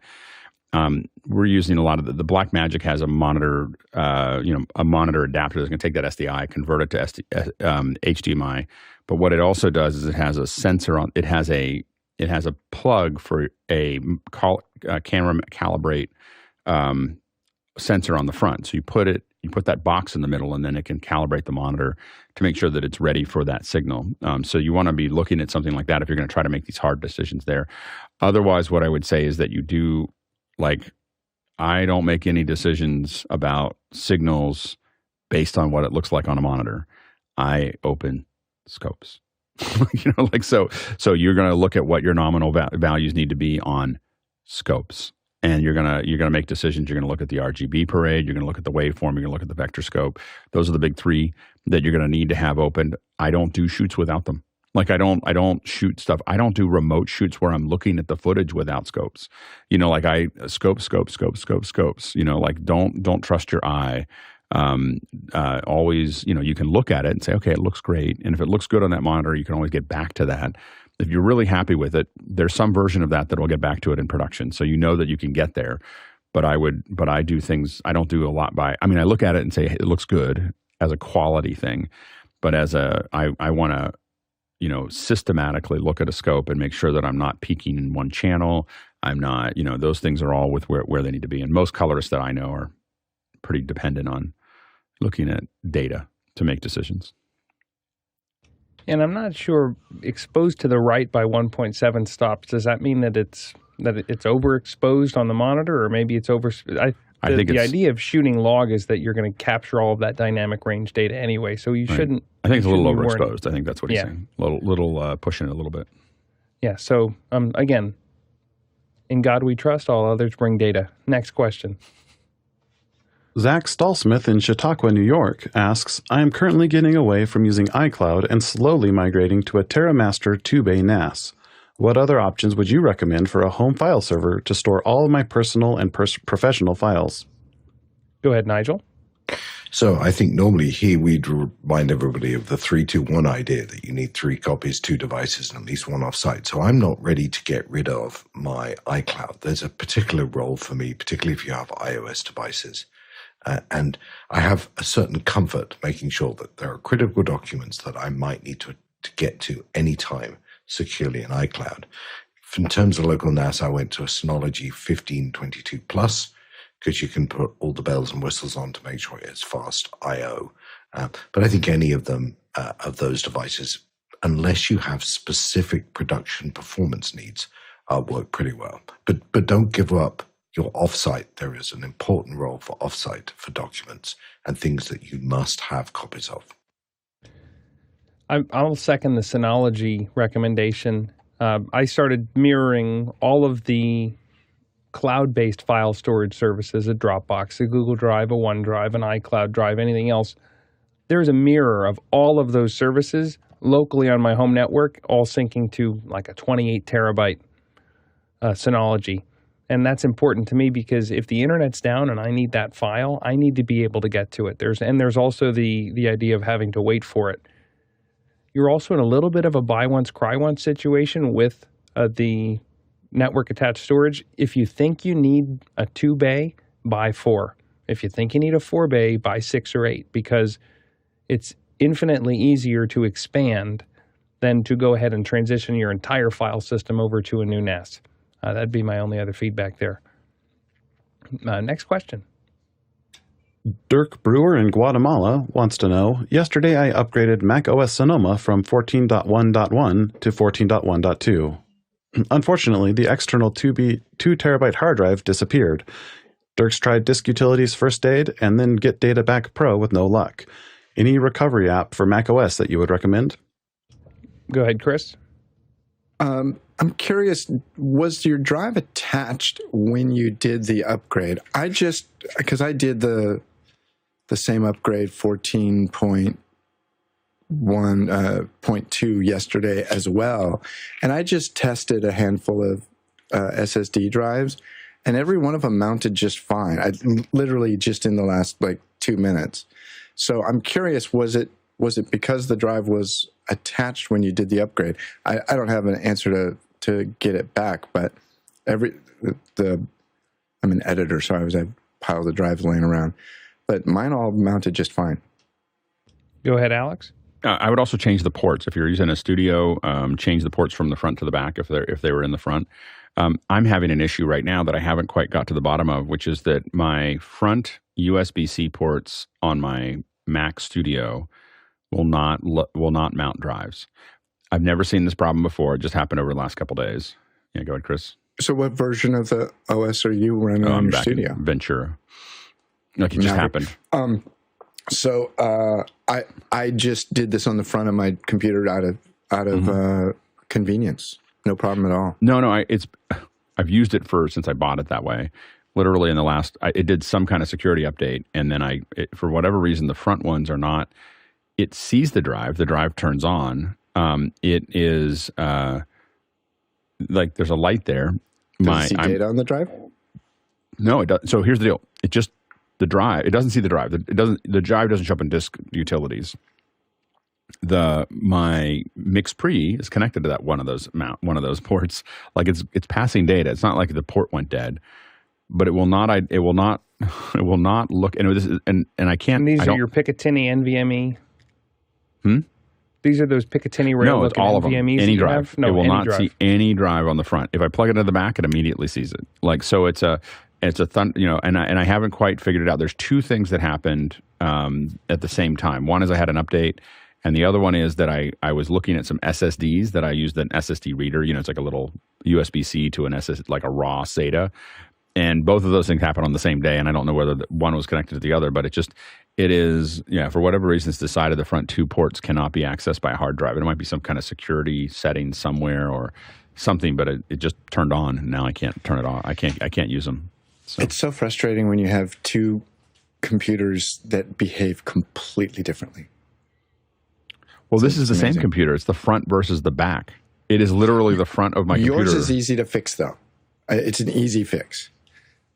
What you need to do on Amazon, if you go and search on Amazon, if you buy a cable that's like 10 inches longer and then just plug it in the back, you'll be fine. It's full. It's full. Like I have to unplug a monitor to connect to put 2 drives because I was doing this Topaz frame reframing last night. It ran all night and I had to copy from one drive to the other. So I had to unplug one of my monitors just so I could like go from one drive to the other because it's it's 300 gigs or whatever. And so it was like this. Anyway, it's not that I don't have a longer cable. I don't have any more ports. No more ports. Go ahead, John. Yeah, Get Data Back Pro looks like it's a Windows application. So it looks like you've already taken the hard drive and put it into another machine just to check to see if that would fix anything. That's what I would try first. If the question is the hard drive not mounting or is it mounting and you can't get to the data? If it's just not mounting, try taking the hard drive itself out of the enclosure, put it into a new enclosure if you can. And then I've used Disk Drill Pro on macOS to successfully recover data from an old hard drive. Excellent. Next question. Dennis Champion Walker from Radcliffe-on-Trent, UK asks, I'm getting ready to buy a new computer. I've decided that I need a 16-inch MacBook Pro, but which processor and how much RAM should I go for? There are so many options, and now you can't upgrade later. The pressure is on to make the right choice. Go ahead, Nigel. Hello, Dennis. That's the borough of Rushcliffe where I grew up. It's where Dennis lives, so greetings back to the Nottingham folk. I have 3 Macs, lucky enough. I have an M1 Mini, I have a Ultra in a studio, and I have a 2 Max. The 2 Max is in a MacBook Pro. I don't think I even touch the performance of that. I don't do very large jobs on it. I do most of my large jobs on my Ultra, and so I think it was a work thing, so I apologize to myself. That Max was a waste of money in my MacBook Pro. So unless you really need the capacity, I think the Pro, not the Max, probably buys you a long way. Having said that, the other mistake I made was buying too little hard disk or solid state. So I'd definitely go for the 1 terabyte. As to memory, as much as you can afford with whatever is left. The only other thing I'll throw in on the Pro versus the Max, there is a difference on how many screens that those chips will support. So depending on what your use case is, if you're trying to hook into a lot of external monitors, the difference between the M3 to the M3 Pro to the M3 Max is going to dictate how many screens that laptop can actually drive. Go ahead, Alex. Yeah, and I think that as far as RAM goes, I would say that the thing that's going to make the biggest difference is getting to 64 gigs is where I'd probably buy most machines at this point. I used to think that, 16 is fine and then 32, but I would say 64 means that you're pretty safe for most applications. If you think you're going to do heavy 3D, if you think you're going to do any kind of heavy processing, there are, LLMs, those types of things. You may want to consider more. I don't know what that maxes out at now for RAM, but I would say 64 gigs is a pretty solid number for RAM. I would buy as much hard drive space as I can because the hard drive is so fast internally, and so that's where I would really put more money into it. Not because normally I used to be in this mode where I'd always buy the smallest drive I could get in there, or maybe a 500 gig or whatever. Now the mistake I made with my studio is that there's only 1 terabyte, and I really wish I had put 8, in there because it's 5 gigs a second. Like it is so fast, and so I'd rather copy a project onto it and work on it. Because if I have the little NVMe RAIDs that Chris got me hooked on, I'm getting 2.2 gigs, so I'm getting half that speed. And when I take 5 or 6K raw, files, and I want to cut something in Resolve, can't. like on off the drive. I can on the internal drive. It just hums right along like nothing happened. I literally can't edit those on the smaller drive because building the proxies isn't accurate in Resolve. That's a whole other problem. And so I can't get accurate edits from Resolve on those. And so I have to stick with the single files. I know Chris is. You also have a fixed number of times that an SSD can be read and written to. So if you have a smaller drive that you're moving everything off of and then moving everything onto and then moving everything off of and replacing all the data again, if you're doing a lot of shuffling, you're going to reduce the lifespan of that drive. Go ahead, Chris. I was going to say, first of all, hey, Dennis, I hope you're well. I just bought a 16-inch the other day, and if you're looking at, and I will say that I kind of took a little bit of inspiration from Jason Burke. What I ended up with was the M3 Max, because again, the 16-inch, more ports and more monitors, and I opted for the 16 and 40 core version because that allows you to get up to 64. It's interesting. If you get the 14 core, they give you a couple of different RAM options. But if you get the 16 core, you get different RAM options, which is bizarre. I've never seen that before. So I did the 1640, 64 gigawatts of memory and a 4 terabyte internal. So that's all the cool kids are getting. That's what you should probably get. I think the flying toaster's iMac behind me has a 40 gigabyte internal hard drive. It's just wild. Next question. 40 megabit, right? Or 4 meg or 40, of RAM, of 40 gigabytes of hard drive space. Yeah, exactly. Next question. JJ McKenna in San Rafael, California asks, how do artists mitigate issues that they should expect when the writer test has failed? Do they include particular emergency crews to fly in to fix the possible issues? We need some brown M&Ms. Get the brown M&Ms out of there. Go ahead, Alex. Yeah, most of the time, the event, the stage, the audio, the lighting, everything else, the cameras, all of those things, they come with the band. So the band isn't worried about those parts of the rider. It's, so the things that usually are happening are the facilities. And depending on how big the band is, the facilities have gotten a lot better too. But that's usually most of the facility problems, not the concert problems, but the concert problems are stuff that that are managed by, again, the Tate or someone else that's doing the tour, and so that's not usually the issue. The issue is like power or things that are happening around the facility. That usually can be solved very quickly with money.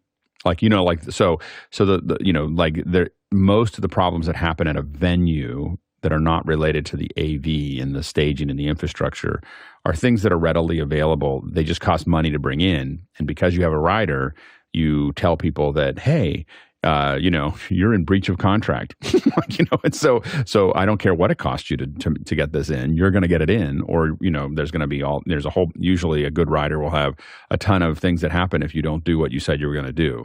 And so, most of this comes down to a strong manager just basically bare knuckling the location to handle what it needs to handle, because that's why these riders are so particular, and that's why they're so deep, is because it gives them the cudgel that they need to pound somebody into the ground if they don't give them what they ask for. And usually the legal ramifications as the concerts get bigger are very big, and so they don't fix everything. We saw problems in Brazil where the rider didn't say that you had to give water to everybody when they came in. So the facilities can still really, very badly screw things up. But most of the stuff that's there now for that concert, 100%, they can fly stuff in and out. For a large tour, they have, they'll put things on private jets to get them there. These are, you got to realize that Taylor Swift show is generating $10 to $12 million. It's grossing, 10 to 12 and some change, $1 million per night. They'll figure it out. What they don't want is, iPhones shooting things that aren't working, or anybody not having a good experience when people have spent that kind of money on it. So there's a primary, a backup, or, there's whole trucks full of, I have a Crikey. When I go out on myself, I have a little 1510 that's a Crikey kit. When our big fly kits go out, we have a rolling case that's one or two cases that have literally say Crikey on the top. And they have lots and lots of things to fix things. These groups have whole trucks that are just there, that are extra things that just in case something goes wrong, these are the backups. There's I might have mentioned this before at some point, but I worked with a company in a big convention, and I looked at what they were doing. And the only reason they got my attention is they cut something and none of the sawdust hit the ground. It has like a vacuum built into it. And I had, 10 years ago, I'd never seen that before. And I was like, what is that? And he goes, oh, that's nothing compared to the truck. And I was like, do you have a truck of this? And so we went out there, and it's a double expando tractor trailer truck full. And what it did is it had printers, and it had 3D printers and CNC and soldering stations and a shop bot. I don't know if you've seen a shop bot, but it's a giant router. It had all this stuff. Like, it was like this lab. And I was like, "What did you got? Who hired you?" And he goes, "Oh, we just got hired to fix things." Like, literally for a conference, they pay them $10,000 a day, and they bring this thing in, and there's 3 of them. And it turned out that they all went to Tufts University, and one was an architect, one was an engineer, and one was a designer or something like that. And they all at their 10-year reunion, they all said, "We hate our jobs." And they decided to build this thing where they just get to fix problems all the time. And so they just go from one place to the other. But their only job there is, like, someone decided they wanted a neon sign. Someone decided there's a little problem with their booth. There's some, and you see these guys come out with these little glasses, and they're like, draw something out, and they go back and they come back with a little piece and stick it in. And so these kind of things, if you, and I asked them, like, "How busy are you?" And they're like, "We're booked a year in advance, like, all the time. We do 250 days a year." He's like, it just, we're just booked, and people get on our calendar as fast as they can because it's so booked. Because once you've hired us once, you'll never, like, for a big conference that costs $10 million or $20 million or $30 million to execute, spending $10,000 for a truck that just does that fixes, makes everything just a little bit better, is great. So the reason I bring that up is that it's so worth coming prepared to solve problems. I can't tell you how many clients get turned off when the company that they say says no. Like, no, we can't do that. Or it's definitely worse what JJ's talking about. Of it broke. Like, coming to the client and telling something broke that's probably the end of your relationship with that client. But being able to sit there and dance with whatever's going on and making it a better show, not many people do that well, and it's really worth it. And at some point, the show's going live. If the show starts at 8, if it's not on by 8:05, you've got problems. So if you're live, you're live. For most of what I do, if it's not on at 8, I mean, like, it's a couple seconds, and yeah, So if you've got go time, like, it's time. So it's worth it to have it work. Next question. Josh Kaufman in Pittsburgh, Pennsylvania asks, "What's the status of display capture and window capture on Mac for OBS version 30? They seem to be hidden in a section labeled depreciated. Display capture seems to work with minimal testing, but not all windows seem to show up." Go ahead, Alex. OBS's connection to Mac is tenuous. I think if you use the simple things of cutting back and forth and doing those things like Chris does, I think you're probably fine. Asking OBS Mac to do what OBS PC does is a little much. It's like, it's doing the best it can. So, I would not depend on any extravagant solutions for OBS on the Mac. Yeah, I have the good fortune of not understanding what OBS does on the PC, so I don't know what I'm missing. But I use OBS to flip my teleprompter monitor around and to have scopes in the one screen because I still haven't shelled out for Nobe. I'm like, yeah. For simple things, it's fine. Yeah, it's just I just wouldn't don't get too complicated. Don't depend on it. Yeah, go ahead, Chris. The screen capture tool is in a subfolder called deprecated, but if you look back further up on the screen, there is a selection for macOS screen capture, which mostly I think they're changing the name of it. Maybe they've changed some of the functionality of it. But if you're looking for the same thing that you were looking for, it's been renamed. Next question. Matthew LeCount in Oakland asks, "How does one manage the wind tunnel sound from an ATEM 1ME and 2ME models? Has anyone modded their units with upgraded fans?" Go ahead, Alex. People have not modded these ones. I know that we had, during COVID, a lot of people were modding their mini extremes, and I can't remember the name of the fans, but they were very, very quiet. And they definitely took them apart and put the new fans in. Of course, you've given up your warranty at that point. So think about, like, as soon as you open that thing up, you're not going to be able to tell Blackmagic it's not working.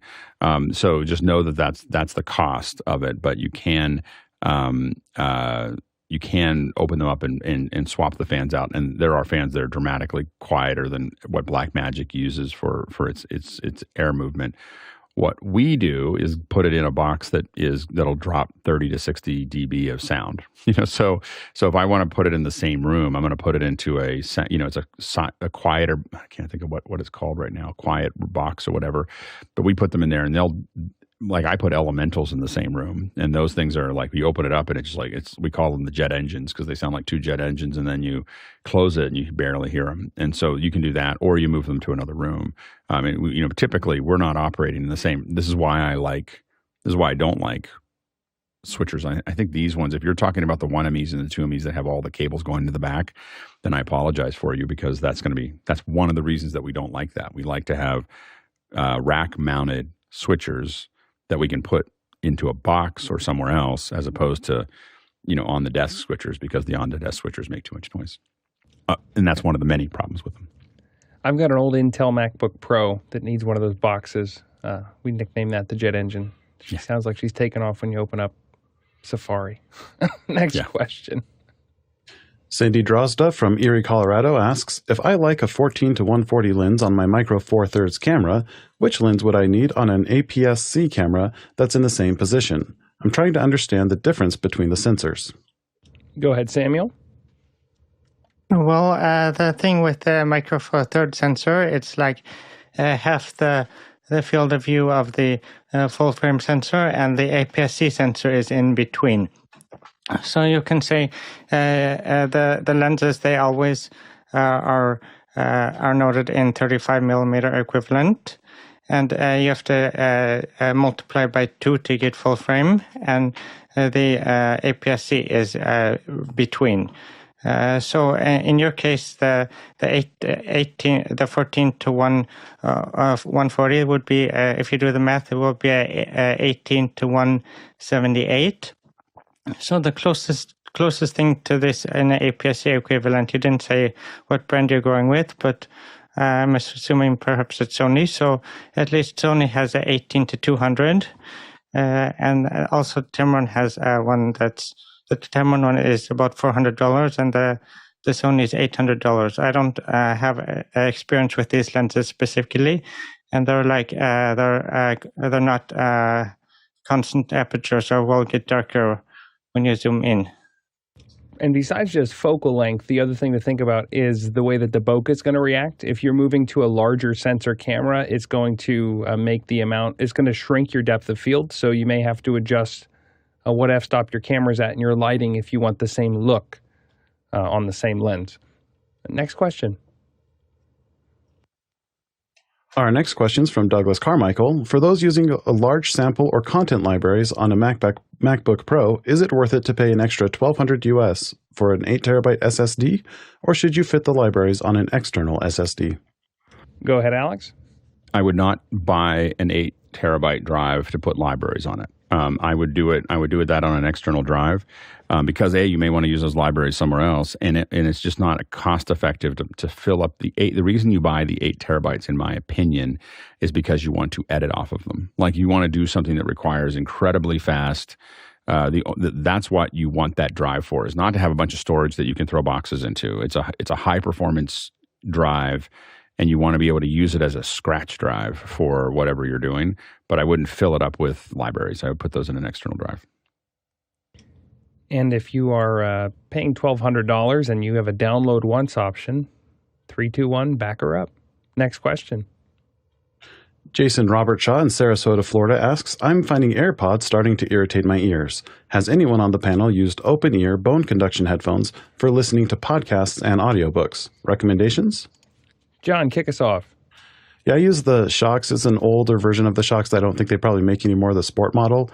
And they work fine for just spoken word like podcasts, except for they really hurt my tragus, which is the little nubbin in the front of your ear hole. That starts hurting like the dickens after about an hour. Go ahead, Nigel. Yeah, I have some of the open runs, the Shock ones. I have to tell you, the biggest disadvantage for me in this device is the size of the case, which is so big that I find that when I travel, I don't want to take it with me because it takes up too much space in my travel bag, and I have other things. By the way, the Shocks Open Run are 25% off on Amazon, at least for me today, so just about $100. I just picked up a pair of those open comms because they've been mentioned enough times on the show. The only thing is that connector. It's got a proprietary charger, which I was a little bummed about because that's like everything's USB-C. If I turn it up super loud, because I'm in a noisy environment, it tickles my head. That's all I got. But it sits right on the temples, which is nice. I was trying to have a conversation with someone, and I think it was like my Nana FaceTime me or something, because I had sent her something on Amazon. I wanted to see her open it up. And I was trying to tell her, like, hey, hold on 1 second. I have to have a conversation. She didn't get that. And she kept talking in my ear, and it was like, oh my gosh, she's in my head. Like when I didn't want her to, I ended up like ripping it off. But yeah, love the open comms. I wish I wish that little boom. It's just awkward when I'm not talking. I just always look like you end up leaving it up. Go ahead, Alex. Yeah, I swing the boom back, but I use also the open comm. This is the open comm, and I have 2 of these that I use specifically. There are other ones that do this that I'm thinking about buying. I just haven't gotten around to it because they have longer booms. I would even go with a longer one. I wouldn't get one without the boom, and the reason for that is because it really becomes your daily driver for talking on the phone. The quality of the audio for the person on the other side, we don't usually hear it. So what I do is I got on the phone with someone, I switched from my AirPods to this, like which sounds the best. And this was by far the best quality that the person on the other side said, this sounds the best. I can do a lot of things. I find that I can work on things. I can move around. I can do all kinds of stuff with this on, with it down and talk, and it's just fine. So I'm really happy with it. I use it a lot. The reason I got it was specifically because I wanted to be able to listen to program in my ears for a show and listen to comms. So literally I was using open comms for comms because now I have 2 shows going on and I don't have to figure out the routing. I can do that anywhere. I just plug my headset into whatever is giving me the program. I throw this on top and I can hear comms on top of the show. And I found that to be super, super valuable. What's funny is that I don't use my AirPods almost at all anymore. I use the UE Fits that Nigel and I got, and I think we put them together. If I want to listen to music, if I'm listening to music and I might want to take a phone call, I put the UE Fits in. If I want to be on phone calls, I wear these. And the only other thing, I have some ribbon headsets that I've been listening. When I really just want to sit and listen to music, I use these ribbon headsets that I got, and then I have that when I'm flying, I use the AirPod Maxes. So I have very different views of exactly when I use different headphones, but it's not one size fits all. It's definitely using the ones. But the one thing that has been the odd device out is the actual AirPods or AirPod Pros that I have. I've largely they're too average across all the things that I want to do for me to use them. I have specific use cases for each one. I was RFIing myself listening to me read the other Saturday, which was fun because I just went to all the chapters and I was like, next question, next question, next question. When you listen to your own voice on the Shocks Open Comms, it's just weird. It's like because it's coming from inside your head. Just fair warning if anybody's doing a little introspection. Next question. Douglas Carmichael asks, Kodak is now selling a new Super 8 film camera. Considering the Blackmagic designed Cintel scanner doesn't support Super 8 cartridges, how would you get the film into digital files for editing? Go ahead, Alex. You send it out. I mean, there are definitely companies that are doing film scanning of 8mm. They may do it as a telecine. They could be using it as a scanner, but they could also be doing telecine. And so it can be a couple different options that are available. But there are scanners that do it. If for some reason they don't have a compatible version, they'll literally capture a controlled projection of it. But there's a lot of scanners out there, and I'm sure that Kodak didn't release the camera not knowing how it was going to get back to digital, because I get that you're shooting on film, but you're still going to want a digital version of it. Get yourself a color timer. All right, next question. Danny Grizzle in Longview, Texas asks, after decades in media production, I'm seeing things on YouTube that baffle me. Not necessarily technical aspects, but producer level on a research quality and business model behind that. Is office hours a suitable venue to explore this? Go ahead, Chris. The direct question you're asking, Danny, I'm not really sure, but I'm interested in exactly what you mean. Are you saying that you're seeing things on YouTube that you don't understand the business model? which might be, I mean, I see stuff on YouTube all the time that I find fascinating to watch. But when I start thinking of it like from a business standpoint, it's like, who's making money off this? How is this getting paid for? And some of the stuff is really nice production. I can think of one in particular, the B1M, I think it's called. It's a YouTube channel that looks at giant building projects, and I find it fascinating. It's really interesting. I have no idea how they're making money with it, but if that's what you're talking about, maybe it'd be interesting to have discussions about certain things. Also, keep in mind that a lot of times stuff on YouTube is hobby related. I know. If you could search for my face, you'll find my face in videos that have nothing to do with my business, but it's stuff that I do just for fun. Go ahead, Alex. Yeah, I think that it's definitely worth. I mean, ask specific questions about that. We'll have at least a lot of opinions about that, and so I think that it's a good conversation of figuring out, because I do think that the thing about YouTube is such an incredible opportunity for people to just generate revenue. Maybe it's not enough to, pay for their house, but for a lot of people, being able to get it starts off with getting an extra couple $100s a month, or being able to, make their business a little bit more successful. I'm just amazed at the variety of YouTube every day. Like when I pop up, I go, I can't believe I can just go search and find that. By the way, I did finally do the research on one thing that was very important to me is whose AI voice is that, who is it? Like, I was like, who is that guy? Like that, the very assertive, no, like I was like, I got to find it. It's 11 Labs, Adam. They literally didn't even go down one. Like, it's the first voice, the very first voice on 11 Labs is called Adam. And that is the voice that you hear everywhere, every TikTok, every whatever. I'm like, they didn't even get creative enough to go to the next A. It is literally like they opened it, they listened to it, and they were like, sure, that sounds good. But that is the voice that you hear over and over. This kind of guy that feels like he'd be really arrogant at a dinner party, talking to you about something. That's Adam. It's Adam. Anyway, I had to solve that mystery. Just figure that out.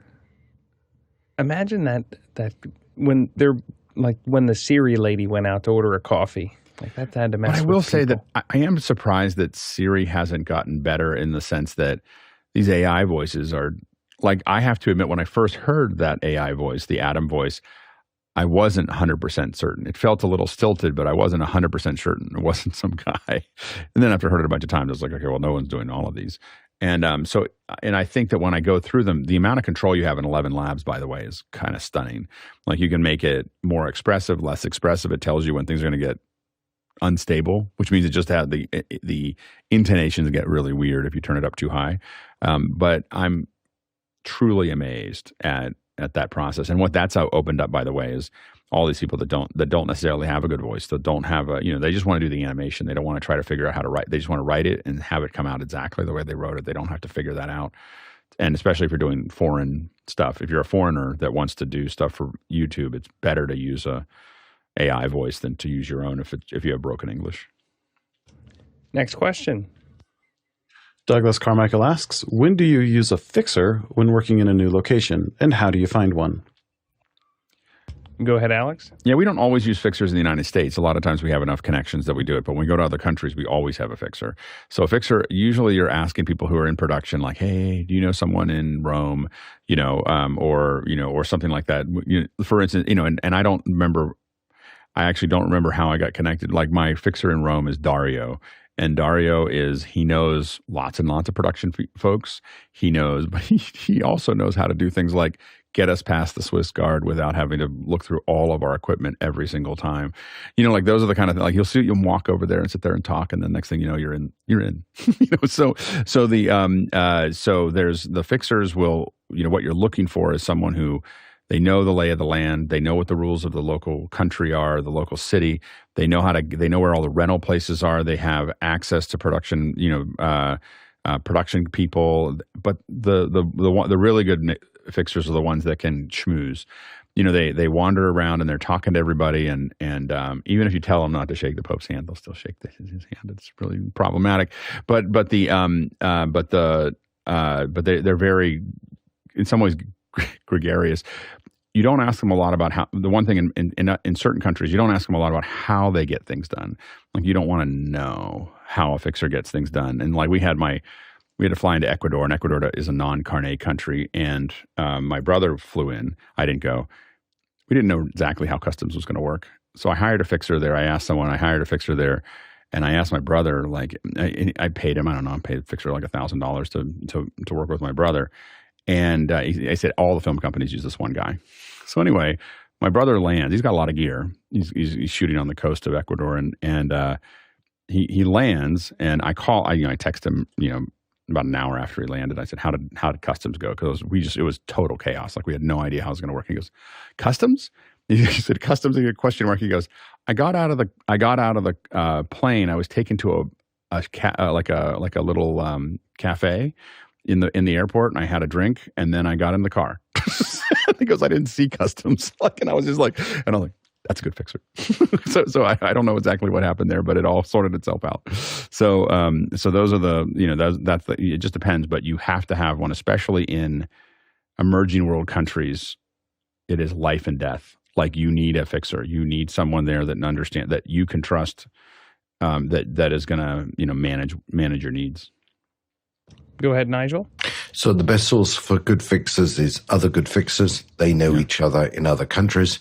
Your insurance company, if you're doing international travel, may have recommendations for you. I had to do some meetings in Russia, and they recommended what they called a bodyguard for me. He really wasn't guarding my body. What he was guarding from is that we're driving in a car, someone has a crash, and you can't speak Russian. You need someone who knows how to play the game in the local language. And that's really what mostly fixers do at that level. I have to tell you, we did walk into the Red Square, and he looked at the Kremlin and he goes, this side is political, this side is KGB, this side was my office. I went, okay, enough. All right. So we've got a little bit more questions than we have time for. So if you had a submitted question, we're going to send it back to your notes. So if you go in Makana and you look at your notes, the questions are going to pop back up there. I do want to just, as we're wrapping up, like to take a moment to commend and thank the small village that wakes up every morning, 7 days a week, to make this show happen. These folks are managing the questions, cutting the show, making sure we look and sound good, and keeping us going out to you. We couldn't do it without them. Also, thank you to the panel, without whom the show would not be possible. We all benefit from the insight that comes up here every day, and we all certainly look a lot better when we have these awesome, smart people to get to contribute. And finally, thank you to all of the producers submitting questions. The show runs on your questions, and there's no way we could do it without you. Just a reminder, coming up on Office Hours, we've got Business Mondays with Managing Scope Creep, a lab on motion lower thirds, an in-depth look at the Blackmagic Camera app. So go to officehours.global and sign up for the email so you can get all of the what's going on. And one more thing, if you're interested in becoming part of the panel, right now there is a new panelist meeting immediately following the show. So look out in Discord, hop onto Zoom, and we'll see you there. Let's jump into After Hours. Thank you.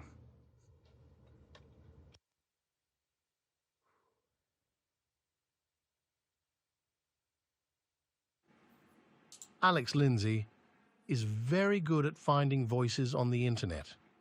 If you're interested in how he does it, you should watch Office Hours Global on YouTube.